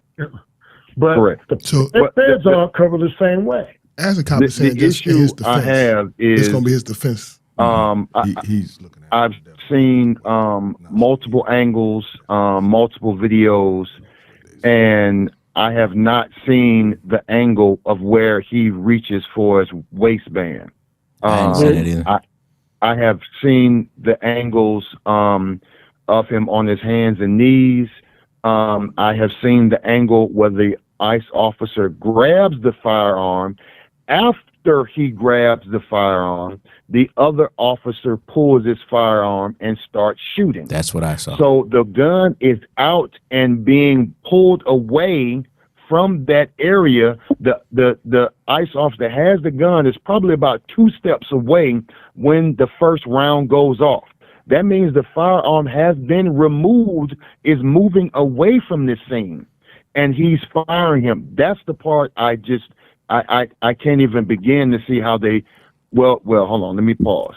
I see how they're attempting to justify it, but that's not a justifiable shooting because the firearm is being removed, then there's a shooting. Well, see what's going to happen, and this is where I said it may be clear. Is the fact, and I'm not trying to do it. I'm just paying. No. I know what you're saying. I know what you're saying. Because what's going to happen is what's known to one is known for all. True. To all. So that guy, the person that did the shooting, better not have an angle where he looks at the guy with the gun. If he's still engaged with that guy, and then he shoots, not knowing the weapon's been recovered, it's going to be one of those shootings that is he wrong? Yes, but what was his mindset? And you know part of the reason when you actually go to court on this, because I know your position, they got to look at what was that person's mindset when they took that shot. It's not what our mindset is. Of course, we agree. I agree. It's what that officer's mindset was, and a reasonable, prudent person, what would they do in that situation? That's what he has to justify. That's why I'm saying that it may be justified. Is it a pretty shoot? No shootings look good. But that's what I'm thinking the out on that one's going to be. The same on the vehicle, because I can attest to, I was on the scene of D8, I ain't going to say it, but the D8 is right on Boulevard, and you know the shooting I'm talking about. Mm-hmm. And they lit that joke up like a Christmas tree, and with an Atlanta officer wouldn't have done it. In fact, I've been on several shootings where some people didn't unholster their gun and another officer shoots them. So it really depends on that officer's going to have to be able to justify, like you said, he's got to claim every round he fired. Now, if another agent jumped in and fired 2 after the fact, you know how that goes. They may justify the first person, but the second person's rounds may not be justified. So listen. Real quick, both of y'all, because we got a question just came up here, and I want y'all to answer this. And the question was, Two Free said, if this guy had a legal carry permit, what is his rights at the point of even being arrested? What is the rights of that person with a legal carry permit, and what are you all trained? One trains in one Benedict experience. If this was one of your police officers, what would be the training that they're supposed to do at this point of somebody? Well, I will say this, and then I let the other individual, because he knows the technical side of it. I will say this: if they cannot justify the stopping of that individual, then he had every right to defend himself with deadly force. So the main thing is going to be, were the officers' feet legal and lawful when they engaged that guy? If they're not, and he would have pulled a gun and killed all 3 agents, technically he's going to walk. But the first thing that a man said here was, in the video, he had his hands up in the defense mode. The agents, the ICE agents, went into attack mode. I haven't seen that portion of it. Go ahead. Now from that point, go ahead. Yeah, he was the guy threw his hands up in a defenseless posture, as if he was giving up with, I am no threat to you. One hand was up, one hand had a camera in it. He literally turned his back to address the female, in which time he was thrown to the ground. So the argument of him being aggressive or attacking ICE agents is a bold-faced lie. I mean, the man was defenseless. He showed he was defenseless, put his hands up, turned his back, and kept his hands up and reached for the lady. So he was defenseless. I don't see a legal reason to even address him, because they first addressed the lady that was pushed and shoved by ICE, then sprayed. So he was trying, you can see the video, he was trying to help her. Him being a nurse, that makes all the sense in the world. Okay, see, I haven't seen that portion of it, so I was just speaking from what I saw on the ground and what possibly could have happened. Now, you're correct in that, but going back to what you were saying earlier, that's one thing, and that's why we pulled out of agreement with the marshals, because they don't wear body cams. Body cams would have settled out a lot of this.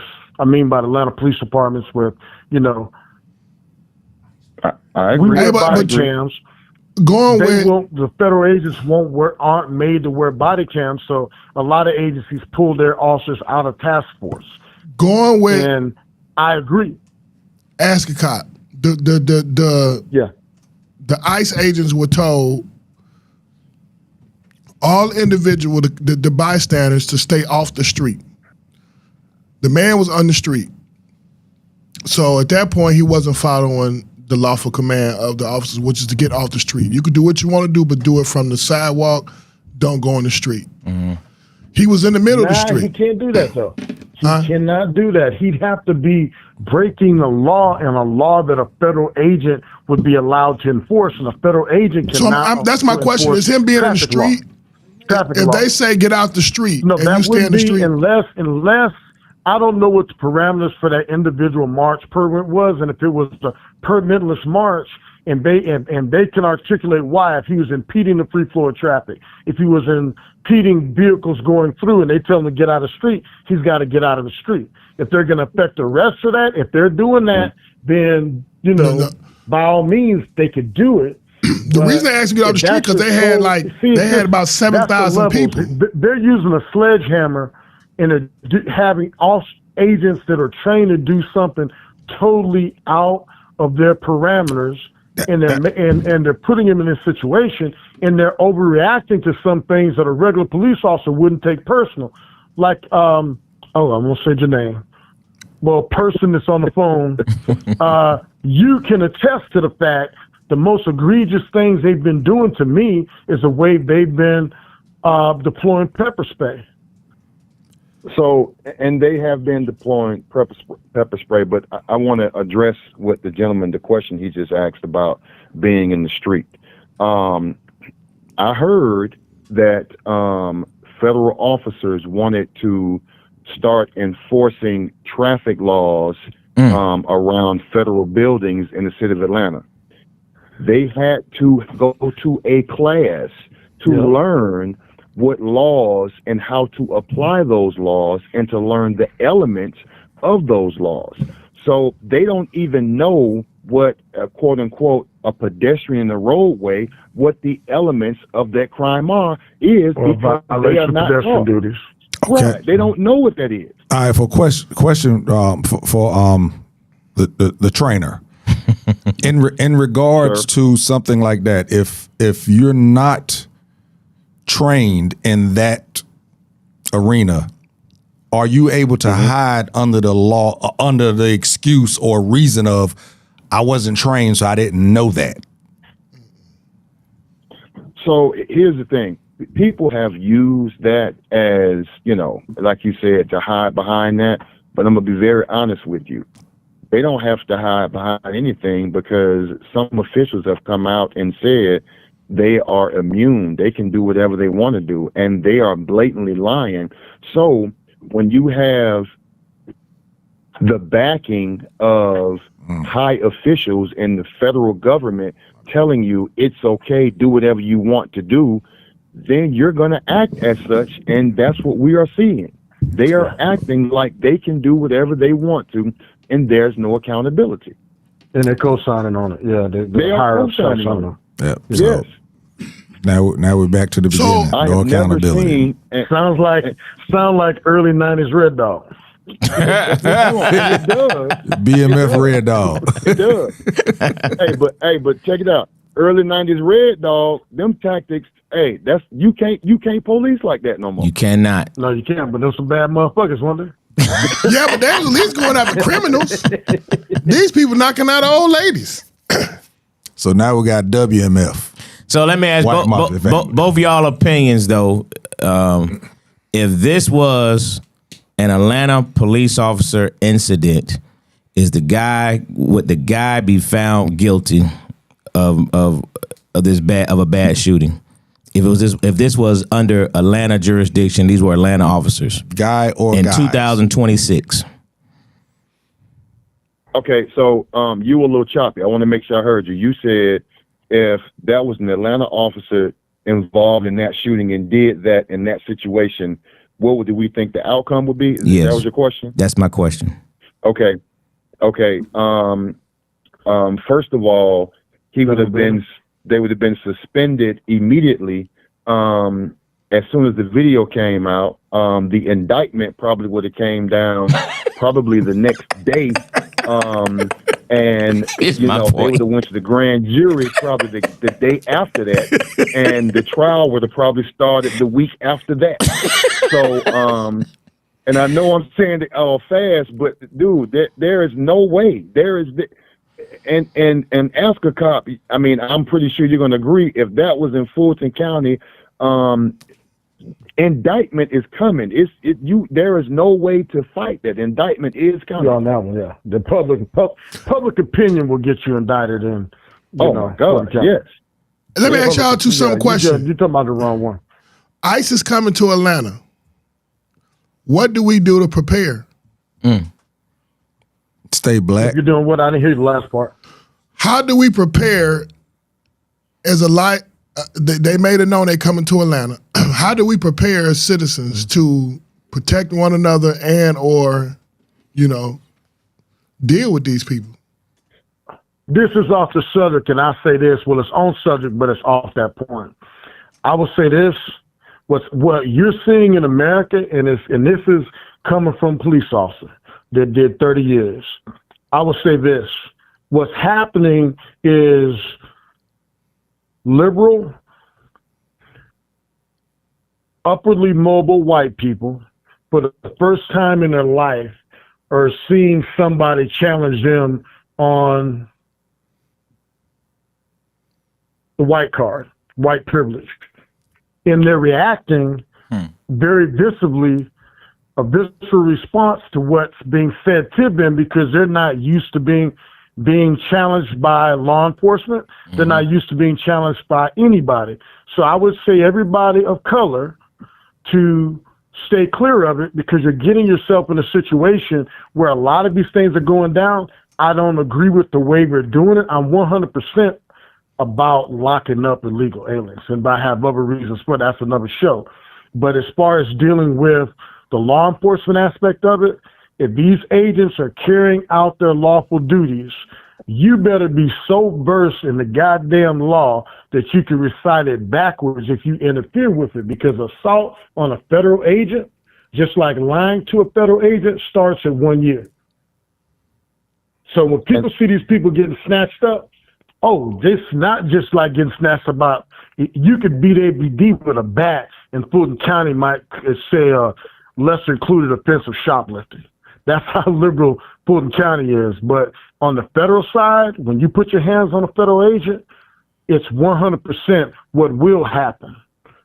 And so it's not one of the deals I would deal with. And to jump into what you were saying, and you made the statement, if they're if they're doing their legal duties, let's just be honest. It doesn't have to be legal duties right now. They have made it clear that as long as they are doing something, you better stay out the way. Because, I mean, their duties are not legal right now. They are not, like you just said, they're not following the color of law. Facts. So your recommendation is It's sad because just stay away. I know I've worked with ICE, I've worked with DEA, FBI, and they're very, very professionals, and they're putting these people in a very bad position. And, as you move up in rank in Atlanta and you see why Atlanta micromanages some stuff, and think about it, Harley, before we even do something, we have training for the training. I used to have to take the arrest teams out and, with SWAT, and we train them at the academy, and we have everybody out there training weeks before. We have training on exactly what took place. These people were basically, and I'm not taking up for them, But you had people that were doing border interdiction in the middle of a desert where they got people coming across the border at night that may be armed, that may be a mule, that may be sex trafficking, any number of things. And you're taking these people who've been doing that for the last 15 years in a city where they're dealing with citizens. And they're not dealing, and let's be fair about it. Black people are used to dealing with law enforcement, so we know how to act accordingly. You're talking about middle class and up and LGBTQ people that are not. Don't throw them in there. They ain't saying nothing. this middle class white folks. I'm talking about the lady that was killed. You ain't know she was gay till she got killed. Yes, she does. She comes out and said it. This guy was her girlfriend. No, but then nobody know she was LGBT till she got shot. Oh, you saying that? So, but one thing I'm gonna say this though. They're backing that. So when that happens, you're talking about people that have never dealt with the police. But the good thing that's going to come out of this, there might be some police reform because people are going to say, whoa, wait a minute. So that's how it feels to be black.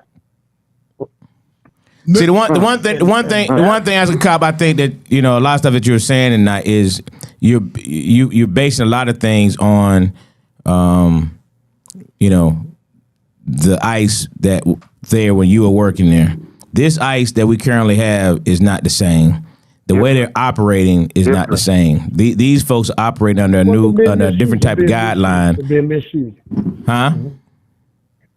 They're being misused. No, they being careful. And let me tell you something too. There's never been a precedent for this to occur. You said what now? Wait. Hold on for a second. Say it again, MJ. They've never been used this way in the history of law enforcement. That's my point. Been done in America. That's my point. That's what I'm saying. So the guidelines that they're going by aren't the same guidelines that they were going by when you were working with all these agencies. These guys, I'm pretty sure the way these guys are operating, the person that you are, you wouldn't have allowed these things to happen on your watch. You know what I mean? The stuff that these guys are doing, there's no way either one of y'all would have been surrounded by it. And the trainer can attest to the fact that I wouldn't let that happen. Oh, I believe that. But hold on, let me ask you this. Have you got this the BS? Now, if you're looking for Latinos, why you ain't in Florida, Texas, Arizona, New Mexico, Arizona? That's because of the regime that's running it. But I'm just saying, what color states are they in? Here lies the problem. Like I said, because of the regime that's running it, this is why they're not there. What are y'all saying that y'all ain't gonna say it clear? I mean, the regime is because of the 45, 47 that's running it. The honky doing what? I mean, he fuck with black folks. Nah. What are he doing? Yeah, the states that went against him? Red states. Go ahead, say it again. Are they in blue states? Or red yeah. It's clear. They're in blue states, and he coming to Atlanta, the only blue city. Well, not the only, the bluest city in the red state. Yeah, I mean, we know the reason. So I'm just saying, if they and deploy, that's the problem I have with Trump. He can't stay clear of. He wants to do shit and incite exactly what he's inciting, and that's the problem. This and Trainer, you can attest to this. I know you personally. Before the Atlanta police department would have done anything like this, they would have trained. They would have handpicked the best officers, and they would have trained for weeks on exactly what would happen. There'd be meetings with the local law enforcement saying, okay, this is going to happen. This is going to be response. This to the film crews. I was part of the actual planning of that SOP. Because remember that one time we did it and there wasn't no films and the city got sued and we couldn't match the pictures with the tickets. So we fixed all that. And what's happening here, and I'm taking up for the boys in blue from the standpoint, you're putting people in bad positions. But the only thing that makes me say, well, goddamn. And I will say this, and I've been known to touch a few. It shocks the fuck out of me, the level of violence they're using on regular citizens. I can only fucking imagine what they're doing on the border to illegals. Oh yeah, man. They're handing ass whoopings out like cotton candy. And the cameras ain't down there. That's the shit that I see that's egregious. When you give an officer that little ink when you do something stupid, that, and I'm not trying to justify the shootings. I'm just saying these are possible ways that those shootings could be justified. What I totally disagree with is the level of force they're using for people for exercising their rights. I saw one clip where a guy grabbed somebody's camera and threw it because he's filming. Dude, my God, you'd rather shoot him in Atlanta than take somebody and stop it. You're going to get sued, and you're going to lose, and the city's going to pay out. You're going to sue, you're going to lose your job, and the city's going to pay out, period. Yeah. So the shit that they're doing, I'm really just alarmed. I said, I would hate to be crossing in the desert. Good God. Where nobody can see, no cameras, no nothing. What's happening, those people are showing you what they do at the desert, at the border, and they're doing the same thing because you can tell some of them have no off switch. How the fuck can you see you're being filmed and still doing egregious acts unless you think those acts are legal? Because you know there's going to be no consequences to your actions. And that's the issue. They're doing it because they know there's going to be no consequences to their actions. That's when I saw a woman and a man get out there Jeep moving. They're moving Jeep. Got out and pepper sprayed the folks just for talking. Got out there and pepper sprayed them. Got back in the car. Got back out again. Pepper sprayed them again. I'm like, what in the world? And they're just back there protesting. I'm like, that damn Red Dog wouldn't do that. Junk is crazy. Right, so let me ask y'all a real question, real quick. Go ahead. Because Brother Knight asked an important question, and I want to just double down on this. Are you all concerned, though, that ICE is coming to Atlanta? Very much so. I'll say from this standpoint, where I'm concerned about it is because I have a lot of friends that are still down there, and I bleed blue. And I would hate for an Atlanta officer to get dragged into some bullshit by some shit an ICE agent did, violating, because when a help call comes up, people are going to answer that help call.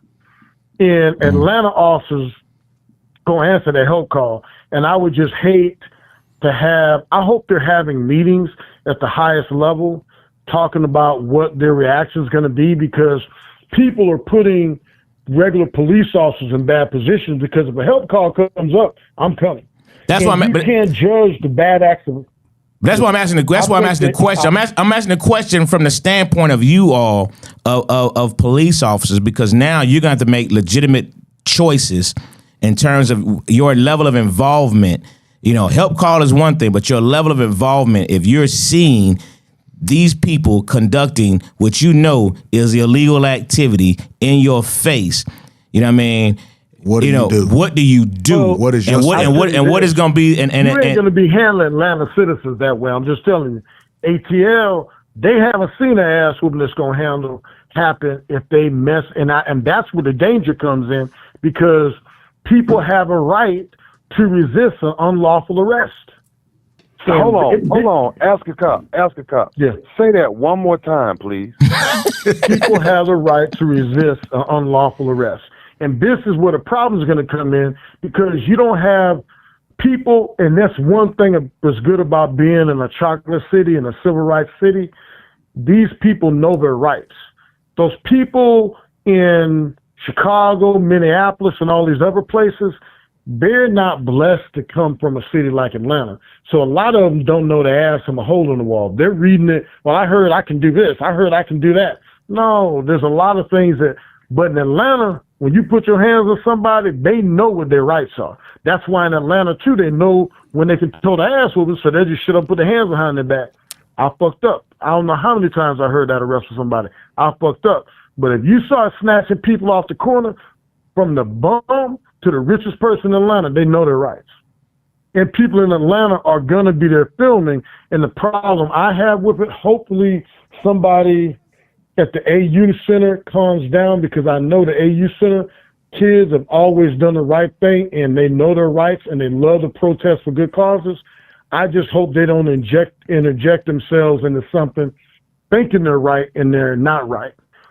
That's why I hope cooler. But there ain't no right no more. But that's the thing right there.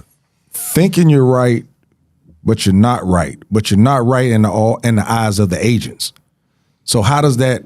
There ain't no right or wrong. How does that help? If there is no right or wrong. If you know your rights, but the agents don't give a damn about your rights, how does that help? Because as we're seeing, you getting attacked when you're not wrong. Hey, but here's the thing, and it's hard. And he said something when he said young people, when he's talking about the AU, loud and right equals wrong. You don't argue your citation on the side of the road when you're getting your citation. You don't argue and fight in that situation when your rights are being violated, because you're going to end up being wrong and possibly dead. You get somebody to record, and you sit there with your mouth closed, with your hands up. Well, I mean, I guess my man showed his hands up, still get shot with ice. That's my point. Because I saw another video where ICE agents slammed into a car. They were leaving a scene. I don't know, leaving a scene, or somebody said they was doing a U-turn, and they ran into somebody. The black car? Yeah. No, but got out the car, dragged the lady out of the car that they hit. Out the car. I saw that. So now this lady wasn't protesting her rights out in public. What I always say, and I'm not. My job on the show was always to show what legal. And see, until you know what happened with that car 2 blocks back, you can't answer that. Because I can remember, and you know the one I'm talking about. Oh, I'm gonna say the name again. Hey, Trainer. man. You remember when my old unit?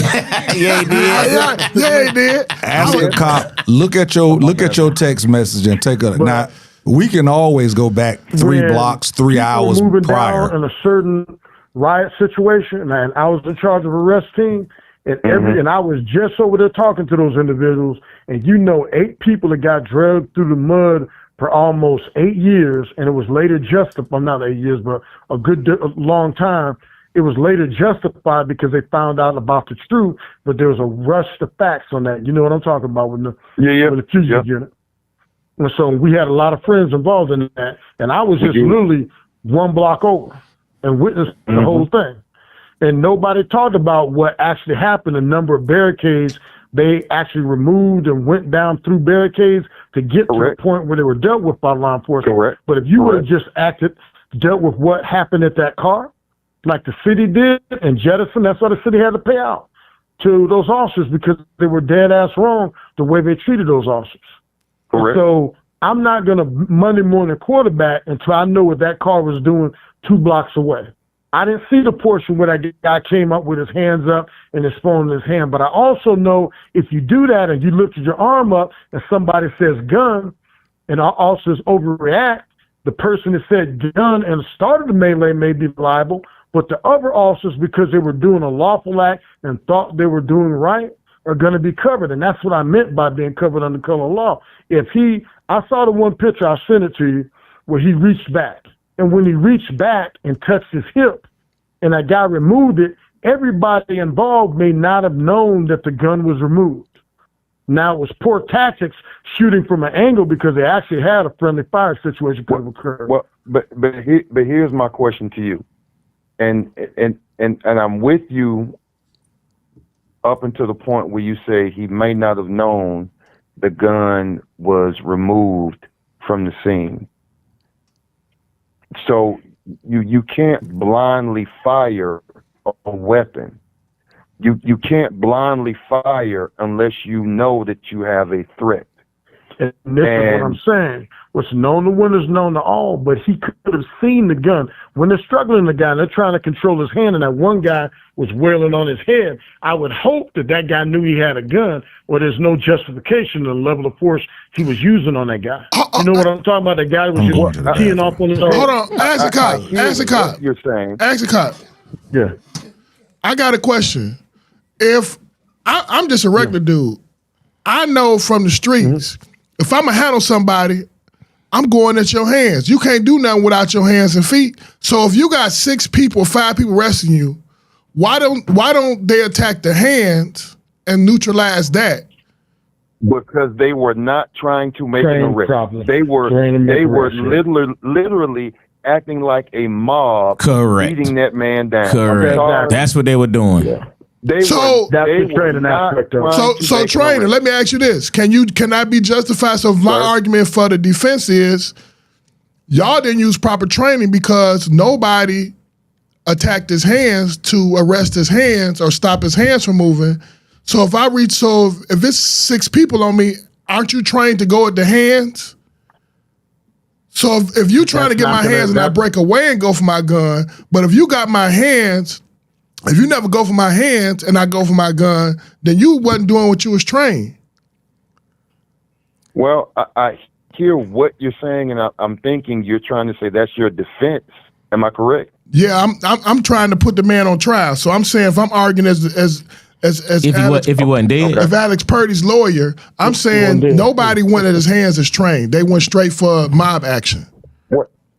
Well, here's from, and I've seen multiple videos.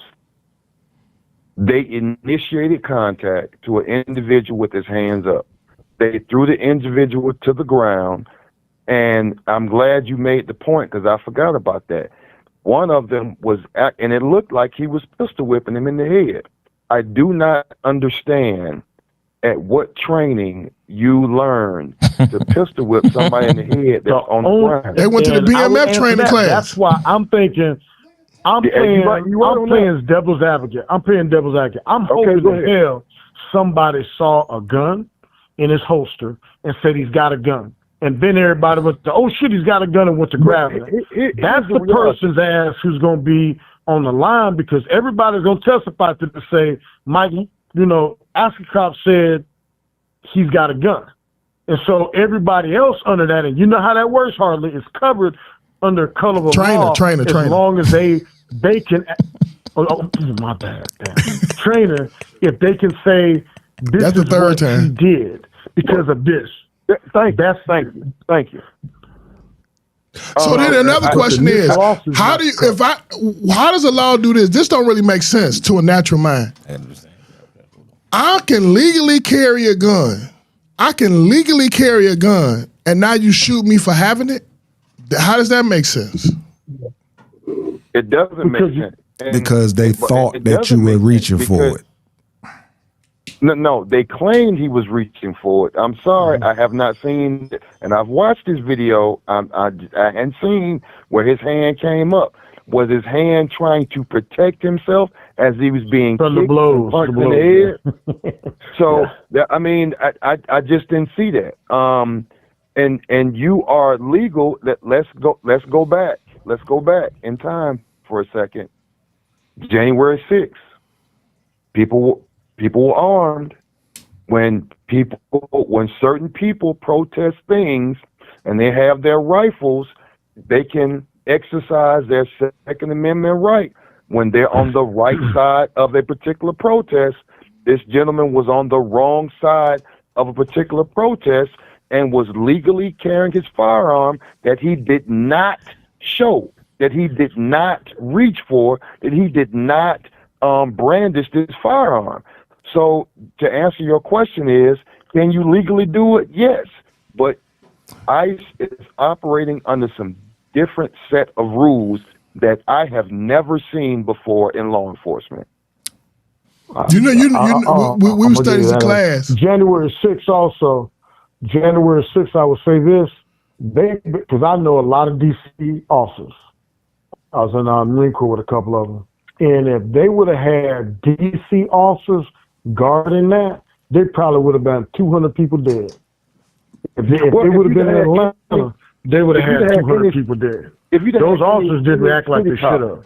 Well, those were Capitol Police, bro. Them ain't security guards, high-paid security guards. Yeah, they're not police. There's a difference. So I agree totally on what you're saying.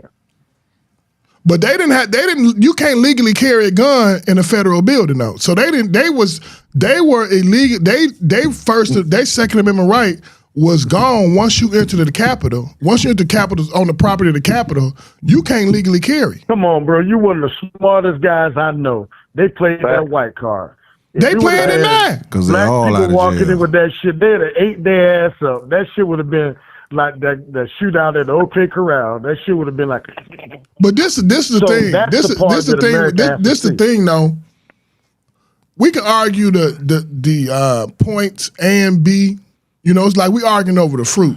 The root of the tree is the problem. The heart of the what's the center of the tree called? The trunk of the tree is the issue. It's rooted in this stuff. And unless we get out, let our voice be heard, and we need to get out, put pressure on Senate. They cannot get this next $10 billion. They got more money right now than the Marines. They do. ICE. They got more money than every army in the world except China, Russia, and a few more in Europe. They got more than any other military, money-wise. That is crazy. They got the most inexperienced officers working. They're hiring thousands and thousands and thousands of people, and there's no way you can hire tens of thousands of people within 6 months to a year you on the street with a gun. So let's get to the root. So we have to be able to hold, because Trump not going to change. Kristi Noem not going to change. Patel not going to change. We have to go after the people who got some power, who's supposed to make this change. Congress cannot let this bill pass. We need to go to a standoff to the midterms if necessary. They cannot get the next $10 billion. Well, they cannot go through Congress. They cannot let this bill go through. It already went through the House. It cannot go through Congress. And they need to start impeaching people. You're touching on something that we take for granted so much. You're touching on the fact that we don't get out and vote. You're touching on the fact that we don't want to get involved unless it's on the news. We, as a people, don't go out in the polls and let our voice be heard in the polls.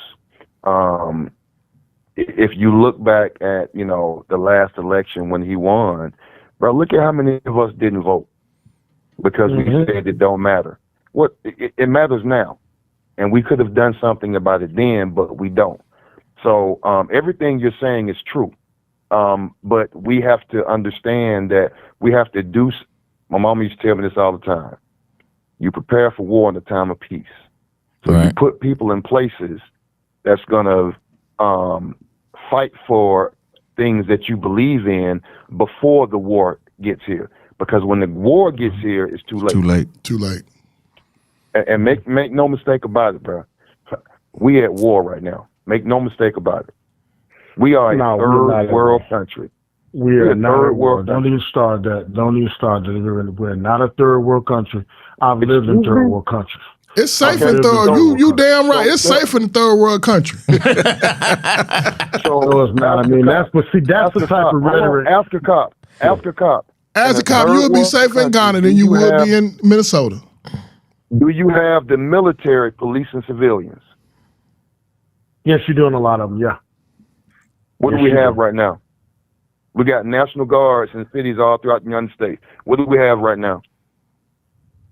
We got military. You have the federal agents being used out of capacity. And military. No. I'm not just talking about ICE. I'm not talking about ICE. I'm talking about when National we Guard mobilized the National Guard to go police cities. That is third world country behavior. Yeah, but you still have rights. You're talking about countries you have. That man is dead. With his rights. Go tell that man that got shot in the head about his rights. What I mean by that is when you have talk like that, when you have talk like that in the black community, and it starts taking fire like the black wannabe Black Panthers, not the actual Black Panthers spoke out against them. So that's not why we came about, to protect other people. Okay, so if the black community gets involved on an entry level on that, the level of force will go up tenfold. Remember what I said? If it was black people on January 6th, it would have been a total different outcome. And that's the reality in America. This will be more like a Waterloo than a moment. Guaranteed, the next election is guaranteed to have more people come out and vote. More people will vote in the next election than any other election. I'll double down on that. You know why? Because I believe that. Because our president let people know how little rights they have. The best thing that could have happened to America is a situation that is happening now, because for the first time, now you have white people that understand what it feels like to be mishandled. And there's a lot of mishandling going along on a basic level. And see, when you see that, now people are going to start voting their conscience, and also voting because they've seen it, they felt it. They know hey, we need to rein this in. So you'll see a lot of changes. There will be more law change after Trump than any other president. So he may be the worst president, but he's also the best president for America, because he's going to elicit change in America that never happened before. Because now people go, whoa, wait a minute. He's the first president that hasn't been in a position to make money. Every other president from Bush, all of them made money being the president. He made $1.4 billion. I was about to say, what are you talking about? This man made so much money. Got a $400 million plane. He's not making money. What I'm saying is he's made it where everything people did, the blankets all the way off. Now people are seeing how corrupt both parties are. No, don't put both parties in it. Don't put both parties in it, because Kamala wouldn't have done this. Both parties are corrupt. Come on, Kamala wouldn't have done this. Congresswoman, huh? I'm just saying Kamala wouldn't have sent the police on citizens. No, because she's part of the establishment. I'm not saying what he's doing is right. I'm saying change is going to come about, because I disagree with a lot of things. Like, I disagree with putting the military in our cities, because when you do that, hold on, you're putting people that are absolutely not change. Do you disagree with the roots of this man? Do you agree with him fundamentally? I mean, at the heart of who he is. I didn't hear you. What I'm asking is, the hunky in the White House is fundamentally a wicked person. Do you agree with that? Oh, yeah. I definitely think it's flawed. So when you put a hunky like that in power, this is what you get. And everybody, it was 175 million people voted for him, 72 voted for Kamala. He only won by 3 million votes. Okay? So it wasn't a blowout. It was a healthy win. And what I'm saying is, with 75 million people voted for this man, everything he doing now was out in the open. He didn't hide one thing. It didn't hide it. And he still got the popular vote. What it is, because what it is, you got to realize, with white America, they've never tasted the hill. They've never tasted the boot. They've never tasted. So through this action, what he's doing now, and people say, whoa, shit, wait a minute. You can see him when they do it. The way that one lady before her friend got killed came out and says, hey, mess with me, buddy. Okay, now everything else is occurring. When you see them people just running up and do what the fuck they want to do because, hey, this is America. I have rights. I can do what I want to do. Boom. Oh, shit, I'm getting beat for doing what I want to do? What the fuck? This isn't America. That's the visceral response that you're getting now. Okay, those same 75 million people, if he wasn't the asshole that he is, would vote for him next time. That's why I'm saying every vote's going to have to be earned, and I guarantee everybody but somebody that's physically incapable is going to vote. Yeah, but here's your problem with that statement, is that a lot of the people who are that same complexion as him are still riding with what he's doing. There's still the people who are getting killed are people who are still trying to help on the right side. These are still people who are, like the guy who just got shot is Pettit. You know what I mean? He was trying to assist. He's not probably one who didn't vote for Trump. You got a lot of these people who are on his side still riding for this stuff, and that's part of that 75 million. Out of that 75 million, a lot of that 75 million ain't changed their opinion of him one bit.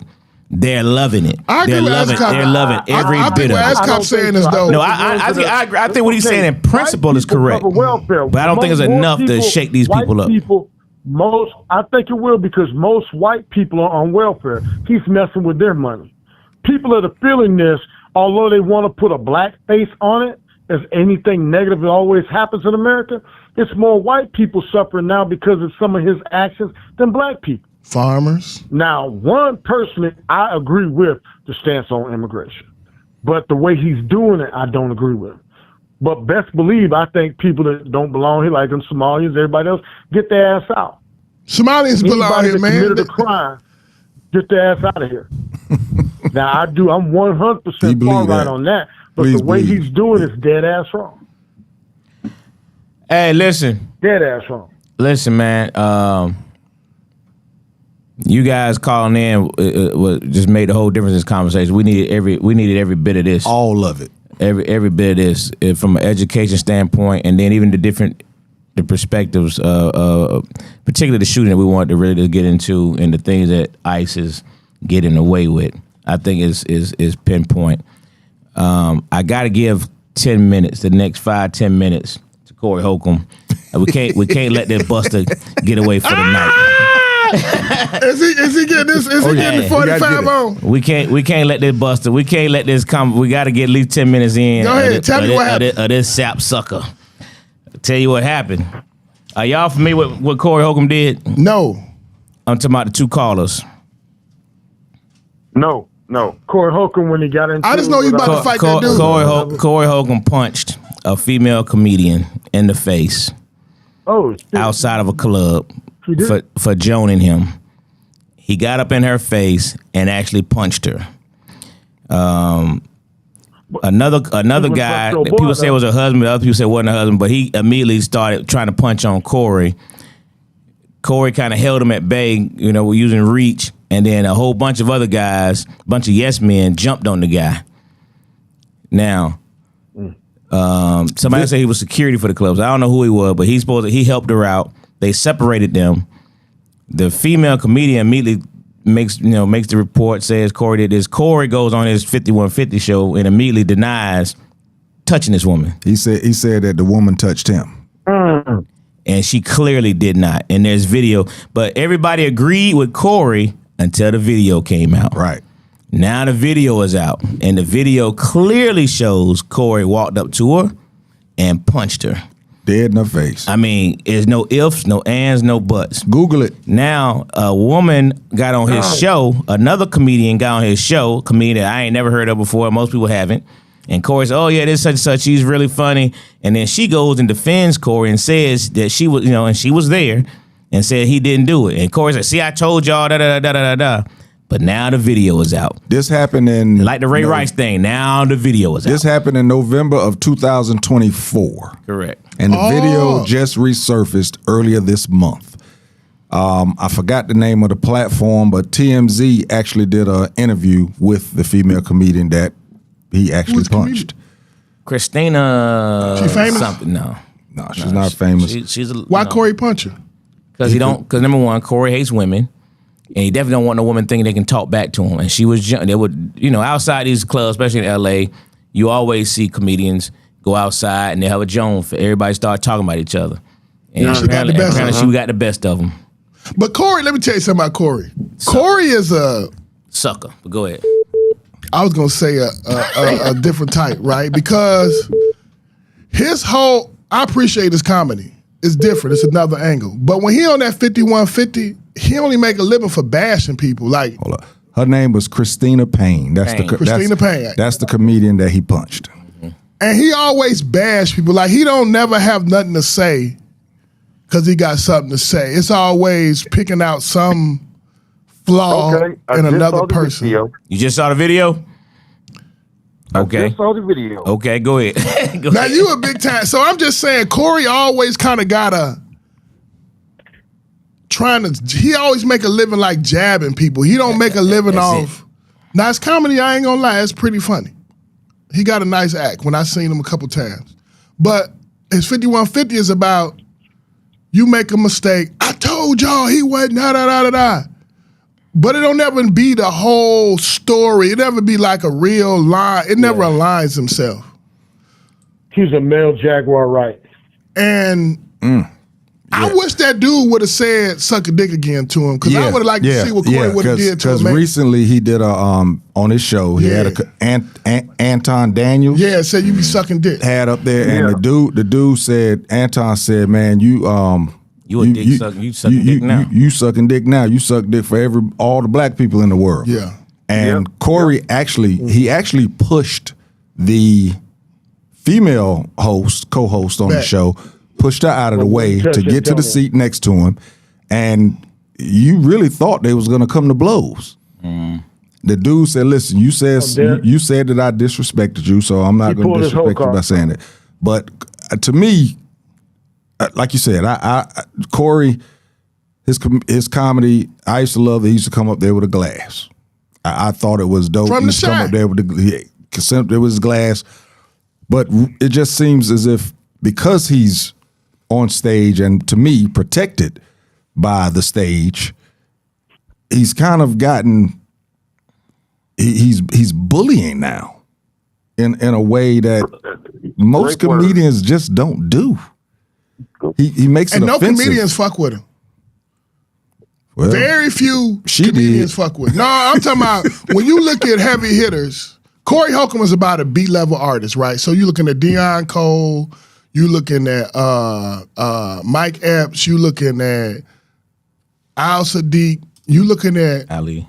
Ali Sadiq. These are B-less climbing artists, but they not filling up arenas. He on that level and don't nobody fuck with him, dog. He Well, always go below or somebody that's new. the reason they don't because it's what he does. He talks about people.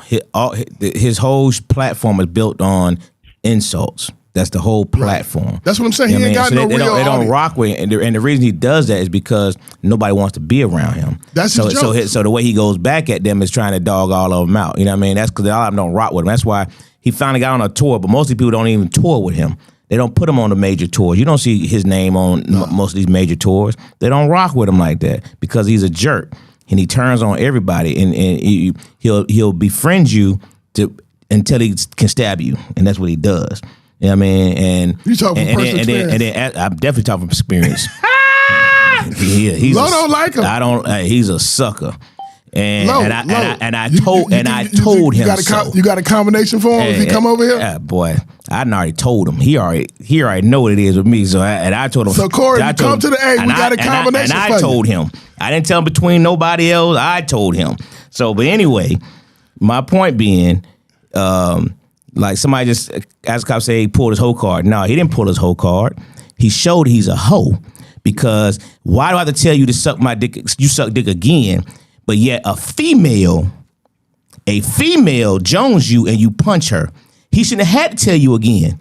If you are so disrespected, punch him like you did her. But how you gonna tell If you all that, punch him like you did her. He shouldn't have had to tell you again. Because he told him, let's go outside and let's take it outside. He should. Hey, if you all that, do it. Go ahead, do it. He should have tell you again. Is my point. You gonna get all up to him right there because you're trying to intimidation factor.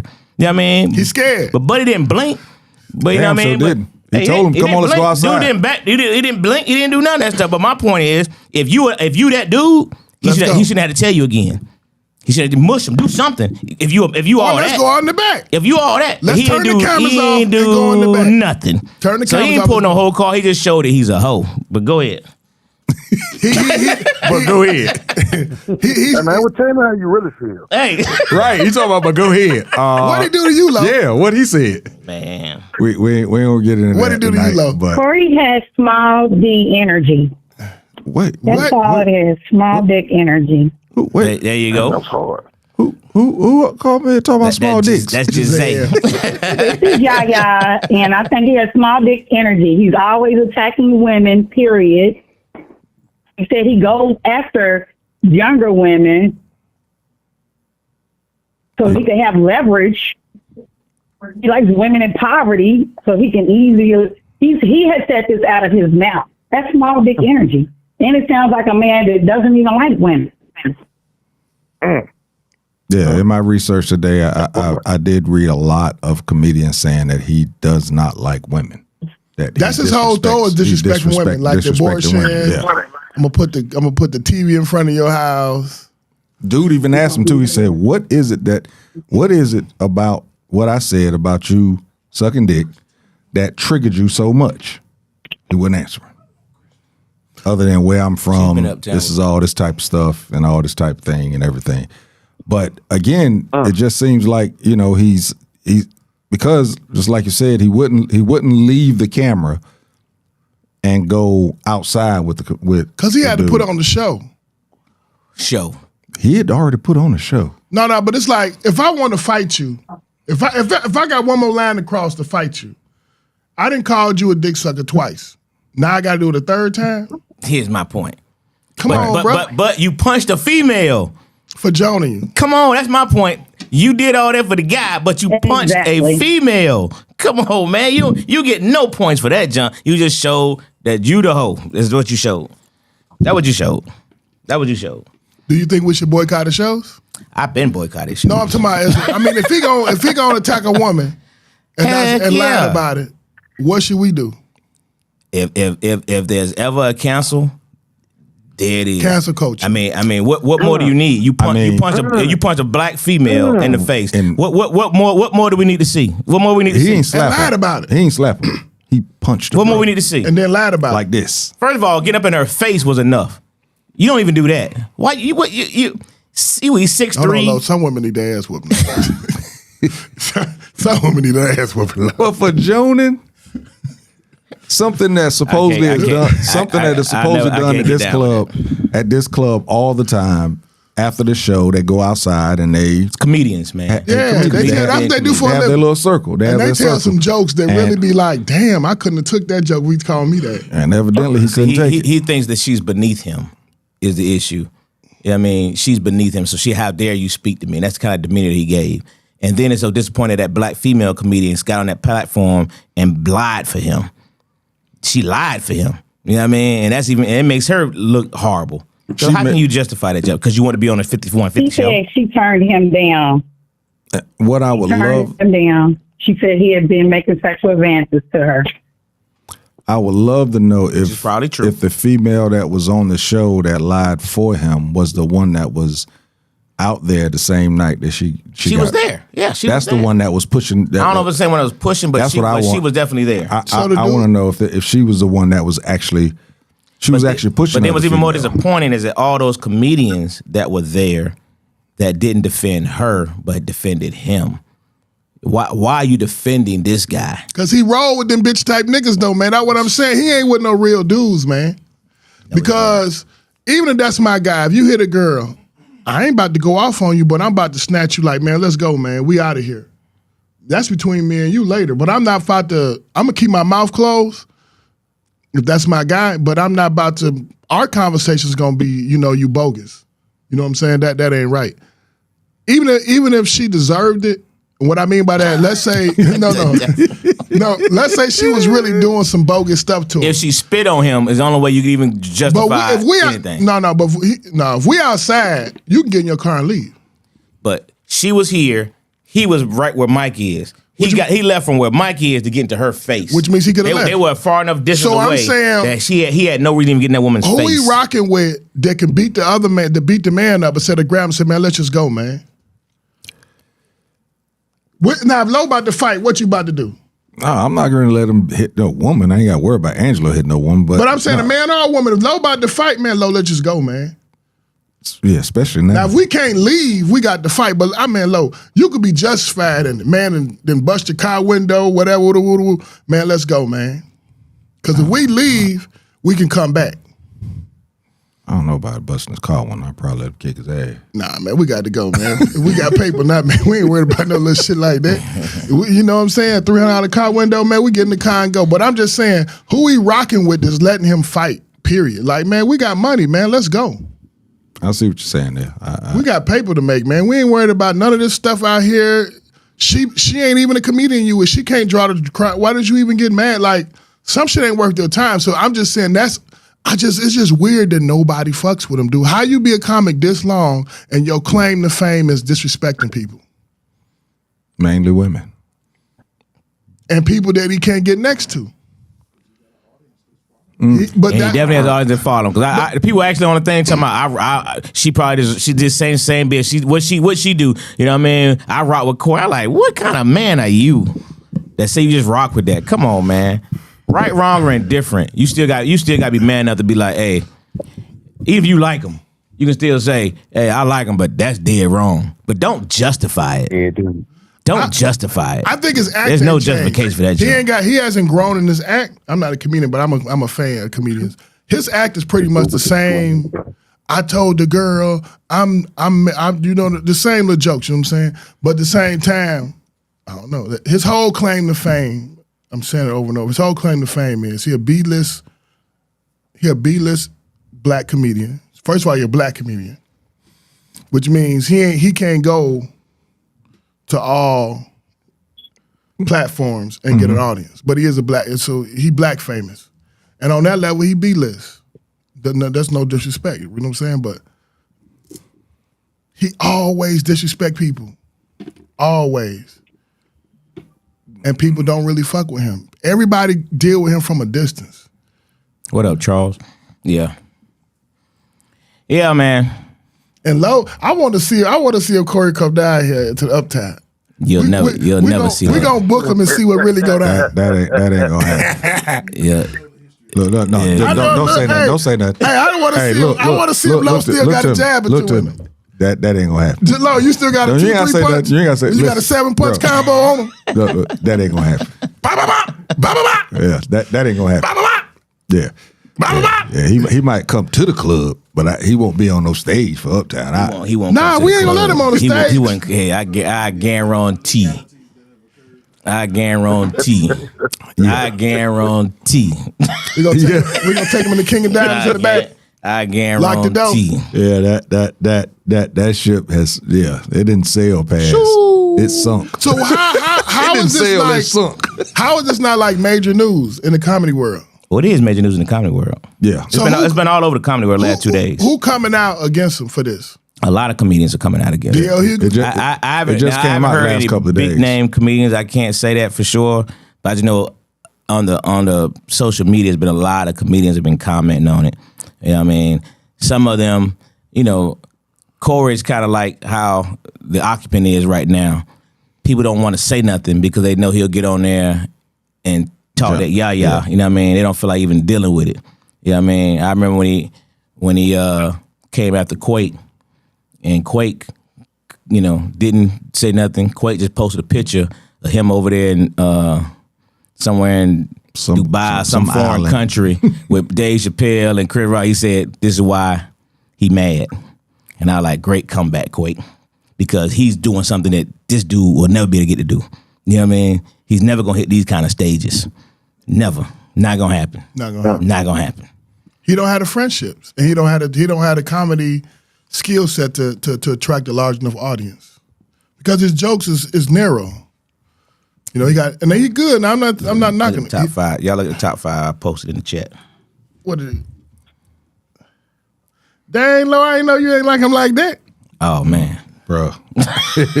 Low don't dislike too many people. That's what I'm trying to tell you. I tried to Go down to one of the old Sit Down Uptown clips. I talked about it. me and Mike did a one hit. We did a one hitter quitter that night too, boy. What? Yeah, I let the nigga know personally how I felt about him. So you know, yeah. When you said that to his face, how he react? Nah, he ain't come to the face. You know what I mean? I invited him. But I'm saying when he knew you said that, did he come He on? did a bunch of yah. You know what I mean? But that's all it was. Yeah.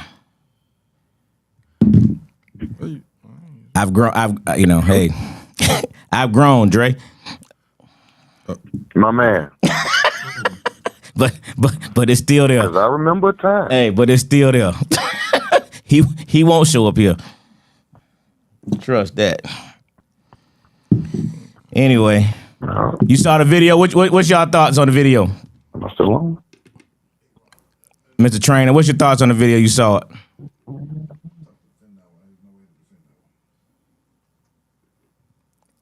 Trainer. Mr. Trainer.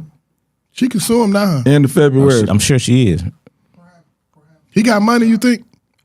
Huh? You think Corey got a little paper? I hope whatever he got, she get. Yeah, man, he got enough to be sued. Ask a cop, you still there? He hung up. Everybody gone? Trainer gone too? Everybody gone, Everybody Dwayne? just hung up. All right. What your top? I don't see the top five, bro. Top 5 songs. Bitch niggas. Oh, Top yeah, five go right there. bitch My niggas. bad. Top 5 songs Corey that Holcomb. you hate that might be hits to other people, but you hate them. Oh, yeah, that's a good one. Nash sent me a post about the other day. I said, oh, man, that's a good top 5 right there. That's a good one right there.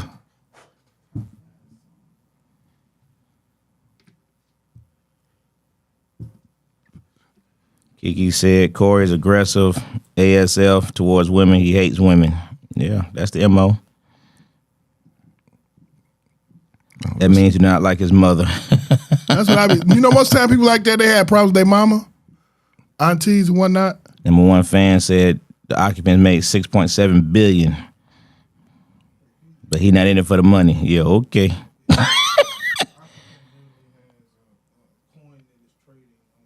Yeah, he had his own coin, man. Come on, man. ICE budget higher than any government, designed that way.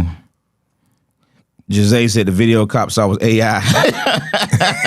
nobody saw him reach. Everybody seen that one. Yeah. Everybody seen that video.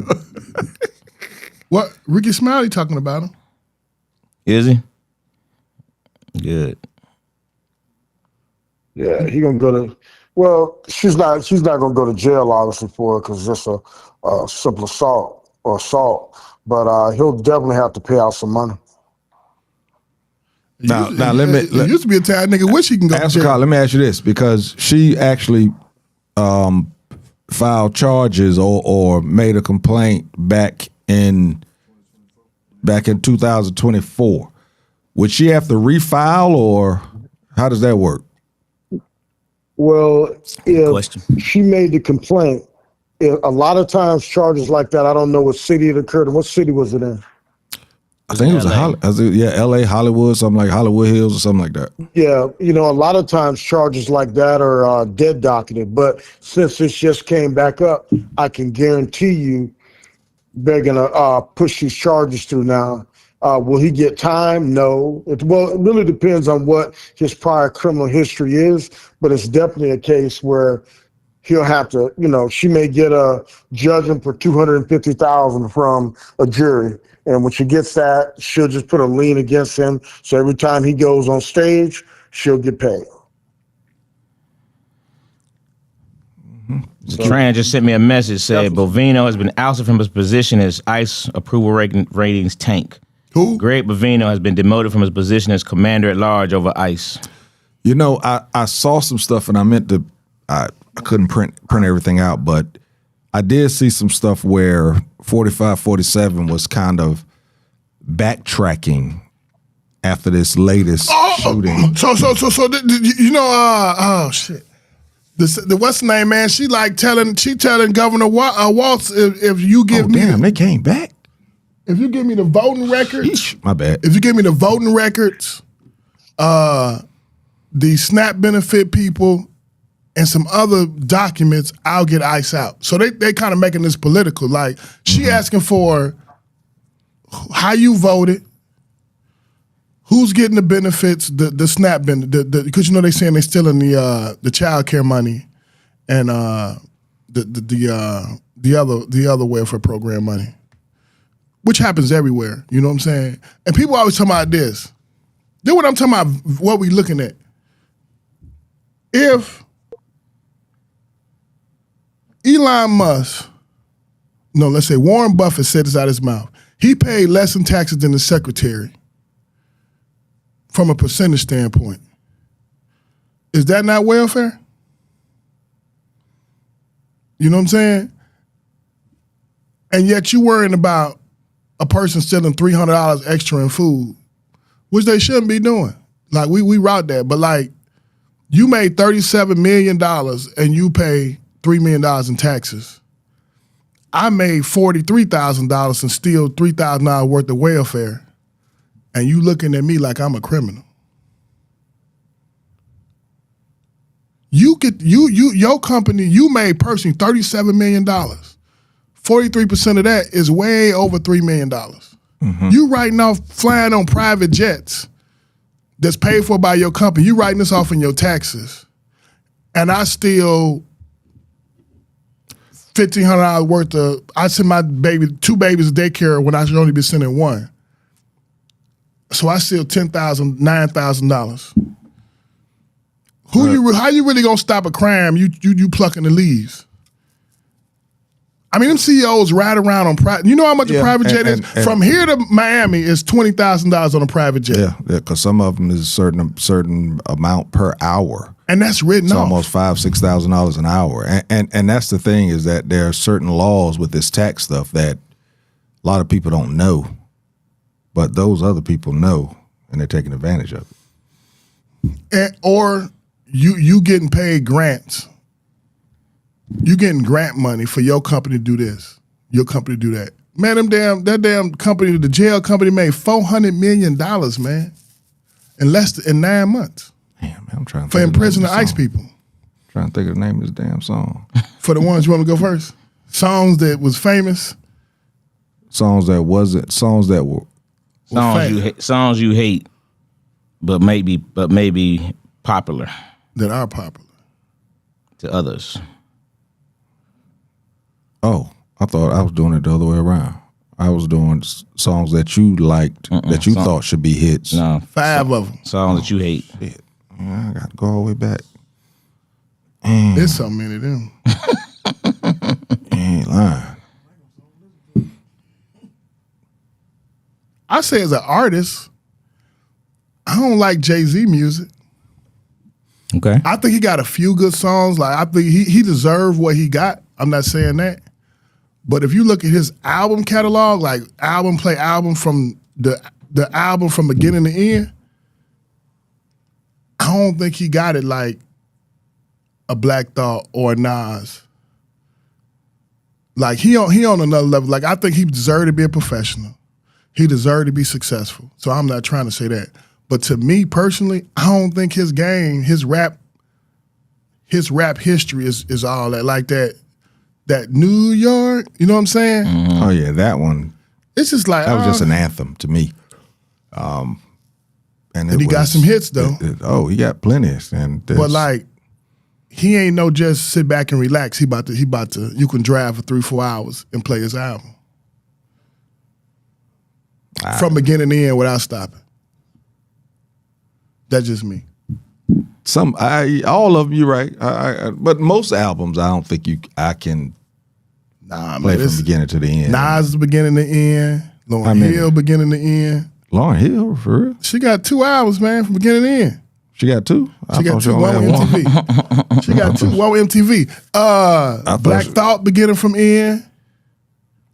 Yeah, I thought she only had one. That goes to show you. There it go. The Unplugged. Okay, that's okay. The concert album. I got you. Damn, Lil, you done made this hard on me now. And I think. Go ahead, Dwayne. My 4, number 1 will be you said it. New York. I'm not from New York, so I mean it's not my song. I think it's appropriate for, I guess, their state. I guess that's what it is. Number 2, that 911 song with Mary J. Blige and Wyclef Jean. Someone please call 911. I hate that song, man. Feel my body getting cold. It was terrible. It was terrible. Number 2, the damn Macarena. Hated Macarena. Yeah, man, they played that shit out like this shit was just snapping. That shit sucked. It was the same verse. Okay, so now we go to number 3. Great song, terrible song. The Thong Song. The same verse 3 times. Took that one from me. Ooh, that verse. So that, he said the same verse 3 times. He just sped it up and sung the third one. It was crazy, but people didn't get it. But it was cool. Number 2, girl, you know it's true. Ooh, ooh, ooh. That shit sucked. Okay? People love that song, but my mom, my parents played that like it was like the 80s or something, the 90s or some shit. But my mom and dad used to play that song. I hated it. And last but not least, let me get a good one. Who is? Oh yeah, it's a good song because of the concept, but it's just annoying as fuck. Biz Markie, she says she's just a friend. Like, God damn, I like that for real? You were born at the right time. because it's just so. It's like it's just annoying, man. It's just annoying. It's just annoying, man. Like, yeah, like, but I mean, like, she obviously didn't want him. You know what I mean? Like, Hilarious. You know what I mean? You should have got it. When she went to college, you're a regular joker, man. You're a local joker. Every man that goes to college loses his girlfriend first semester. It's a fact, man. Hilarious. I've been to college. I've lost I my ain't got no girlfriend time first about it semester. time. Fact. Okay. You never take your girlfriend to college. It never works. You lose her first semester. It's a fact. I'm gonna go artist. I got Jay-Z. Okay. You know who I never liked was Morris Day, man. Now I try to put him with Prince. Well, Prince found him. Yeah. Found it. Yeah. But I People make it seem never, like Morris Day found Prince, but actually it's totally I never really opposite. got down with him like that. Who was that dang? Dang, what's that football song already play, man? Collins. Phil Collins. What? What's that one? I can feel it in the air. You don't like that? I ain't liked it. I don't dislike it. But Best drum intro in What? music history. I ain't dislike it, but like they used to play that music in the locker room like it was gonna get you hype or something, man. That shit was like, man, what the fuck is this, man? I don't want to hear this, man. No, I like the song is cool, but it's not a. They always play in the locker room when you playing ball like it's supposed to get you crunk. I'm like, this song don't do that for me, man. I don't really like that song like that. Now, if I'm just chilling, it's all right. But nah, you ain't in the locker room. I hate that yin yang whisper song. Yeah. Where do you see my? Where do you see my? Right. Yeah. You're right. That is corny now. And I've always I said, agree with you on that one. Motherfucker had a top hit whispering on a whole damn song. Yeah, I'm damn, yeah. And then I never really liked Lil Wayne like that either. I feel like he can really like the art of rapping. He can do well, like the way he put the lyrics together. But I'd be like, what the fuck is you talking about, man? Like, I'm listening to you rap and ain't nothing coming out of there. Like your rhymes are good, your hooks is good, but then the verses is like, what is you talking about? Then my fire right now. All right, you got anything, Mike? Or you ain't got nothing? All right. The Milli Vanilli thing, that's one of mine for sure.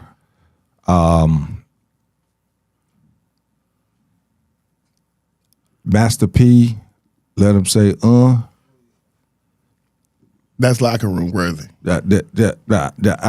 Honestly, all of Master P's joints, to be honest with you. Hit the Tyler Perry rap. I love his story, I love his hustle, but yeah, shouldn't have been, yeah. And going with the whole rap thing too, Ice-T and some of the shit that he made back in the day. I don't think people realize, but when Ice-T started rapping, he was already 30-something years old.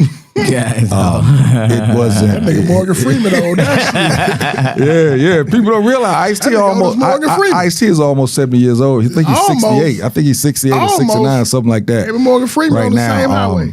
He started late in life, and so anything that he back when he was doing his thing, the whole cop killer thing, and I was like, what in the hell is people getting in an uproar over Ice-T for? Wow, this one is rough because it's not too much music I don't like. I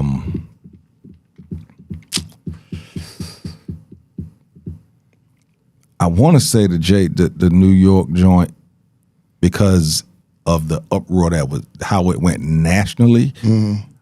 I thought it was an anthem for New York.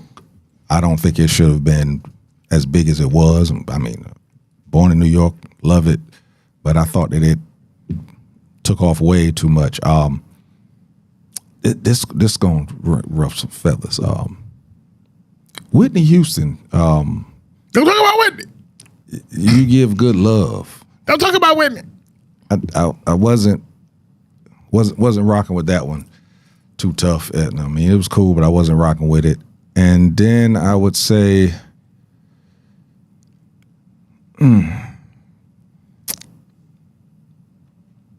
wow, it's hard for me.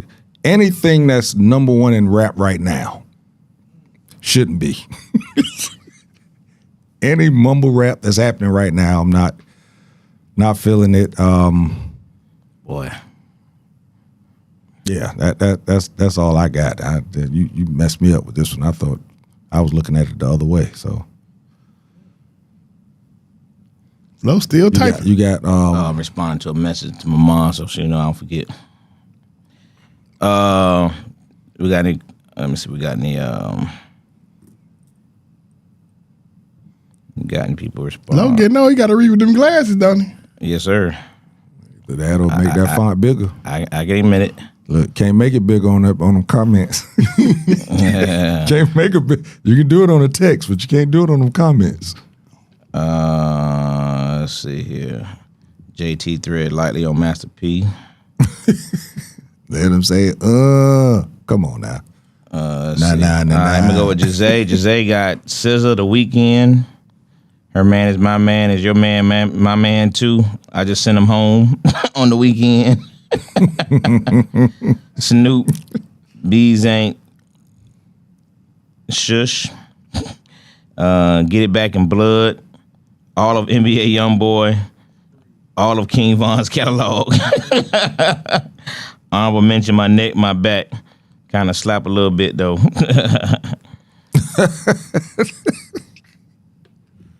When he do, he don't. Too funny. Mom got Simon and Garfunkel, The Square, Roots, Mookie Blaylock on a Friday, and Radiohead. Jose said Dwayne Biz didn't go to college, the girl did.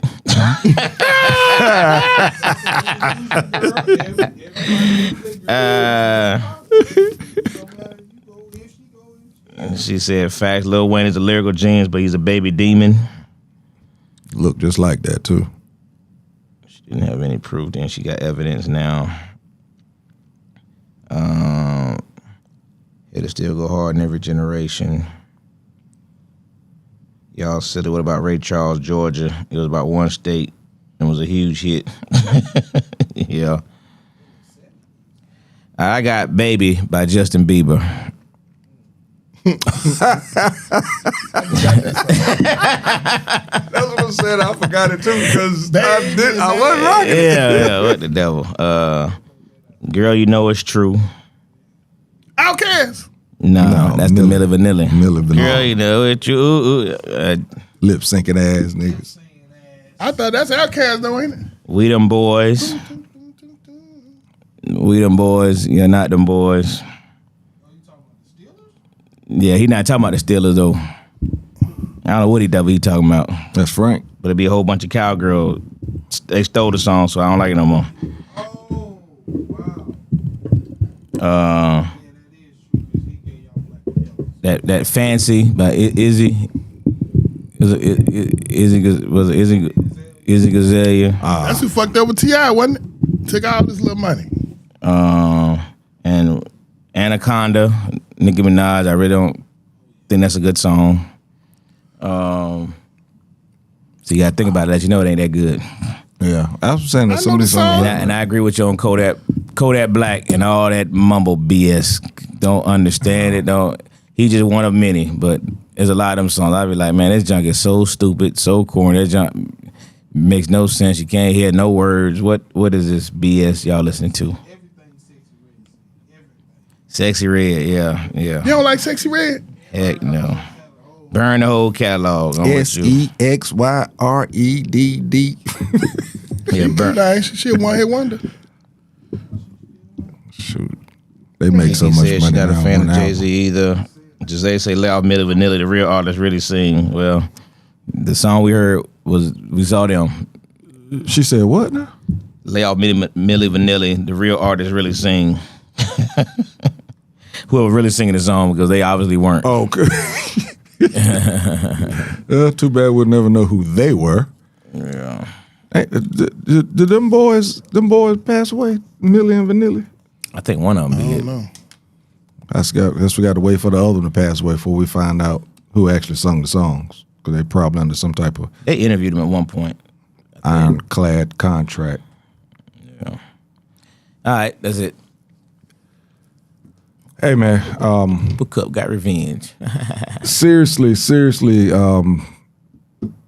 having those law enforcement officers, former and present, soon to be former, is that was big for this show because and just so I know everybody love to hate on Ask a Cop, but seriously, what Ask a Cop tries to do is show you what could happen because most likely he have seen it happen. So I'm glad that he was able to come in that way to show us how they'll probably get off. But again, with the backing of 45, 47, they're probably going to get off anyway. What you said about the investigation, we know it's not going to be a real investigation because, you know, they gave them the space to do what they want to do. So glad that they tuned in. That was a good part of the show. You want to speak on Corey anymore? And more to be said. Sucker. Yeah. Straight sucker. Straight sucker. There you go. Punch a woman in the face, and we'll see what's going to happen with that. We're going to keep an eye on that, see what happens with that. I know you're not on social media much, but you want to say anything to anybody? I'm on Facebook Marketplace. Facebook Marketplace. That's right. Facebook Holla at me. Marketplace. You got something to say? But are you selling anything? Well, I'm trying to sell a lawnmower right now.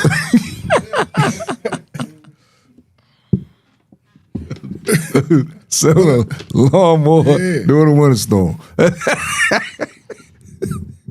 Holla at your boy on that. Lo, where y'all at this week, man? I saw that you're going back to Macon. Yeah, we back in Macon February the 7th, doing a tribute to Black History show with Bo Peep, Solo, T-Love. They're going to really talk about, you know, they're going to tribute to some of the old comedians that passed away. It's called Dying with Laughter. They're going to do some kind of, you know, imitation of some of the old school comedians and then do their sets. Should be a good, fun show. This week, of course, we have Traditions tomorrow. Thursday night, open mic. Friday night, we got a comedian AD. It's going to be headlining. And Saturday night, we got our boy, the OG of comedy, Bo Peep. It'll be a KOD. Should be a good weekend of comedy. But again, like you said earlier, man, shout out to the two officers, Ask a Cop and our boy who called in, man. Really dope information. Really get this, you know, it was good because we got to see two different sides. They both had various opinions of this incident, and coming from a guy who, for the last, 10 years, Dre been, our boy been training these officers as they come out at the academy. So, and then Ask a Cop's been in the middle of all that stuff. And like you said, you know, I know he gets a bad rap, but he gives, you know, a perspective. Sometimes you don't want to hear the perspective, you know what I mean? But this right here is a murder in Minnesota. And I just hope that the firing or the step down, whatever it is, of this ICE department head means somebody sees it as a problem. It's probably them trying to save face to try to get this budget approved. That's what I feel. It's really the real reason for it. But, you know, the only way you're going to get something moving, you know, action got to be taken on these officers. They got to know that you can't just kill people. You know, this is BS, man. So, but good information, man. Appreciate y'all hanging in with us tonight. We went out way over, but it was such good information being spilled. Couldn't stop it. So, good show. As you saw, I wanted to take a break so I can go to the bathroom. I just went because I didn't want it to stop. I wanted it to keep going. Yeah. Nothing much for me, man. Filming this weekend for a movie. It's going to be on right now. It's slated to be released on Tubi. A Woman's Revenge. I'm playing a warden in the movie. I will let you guys know. Of course, God Guys, the stage play, will be back in Atlanta Memorial Day weekend. Get that exact date. I'm still not sure if we're going to do it on Saturday or Sunday or both days. We'll let you know as soon as those tickets go on sale. That's going to do it, man. We will be back next week. And what's your, are you here next week or what's, do that? Come next week. Because you got a topic you want to go over. We'll go over then. No. What's the title though so we can give people something to think about? How do we protect our women? How do we protect our women? Ooh, there we go. All right. Ooh, you heard it here. How do we protect our women? Right here on Classic Conversations with JT and Low. That's going to do it for this week, man. We will see y'all next week. Classic Conversations with JT and Low. And we out. You dig? Appreciate y'all.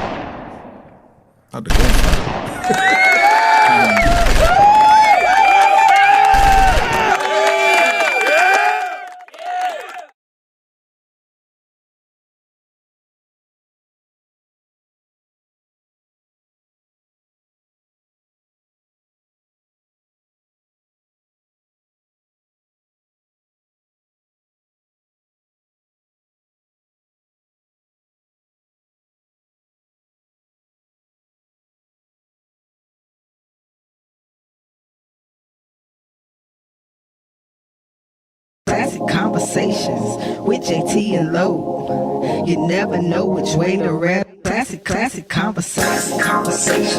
with JT and Low. You never know which way to rap. The record's gonna go. Classic Conversations with JT and Low. Classic Conversations with JT and Low. You never know which way to rap. The record's gonna go.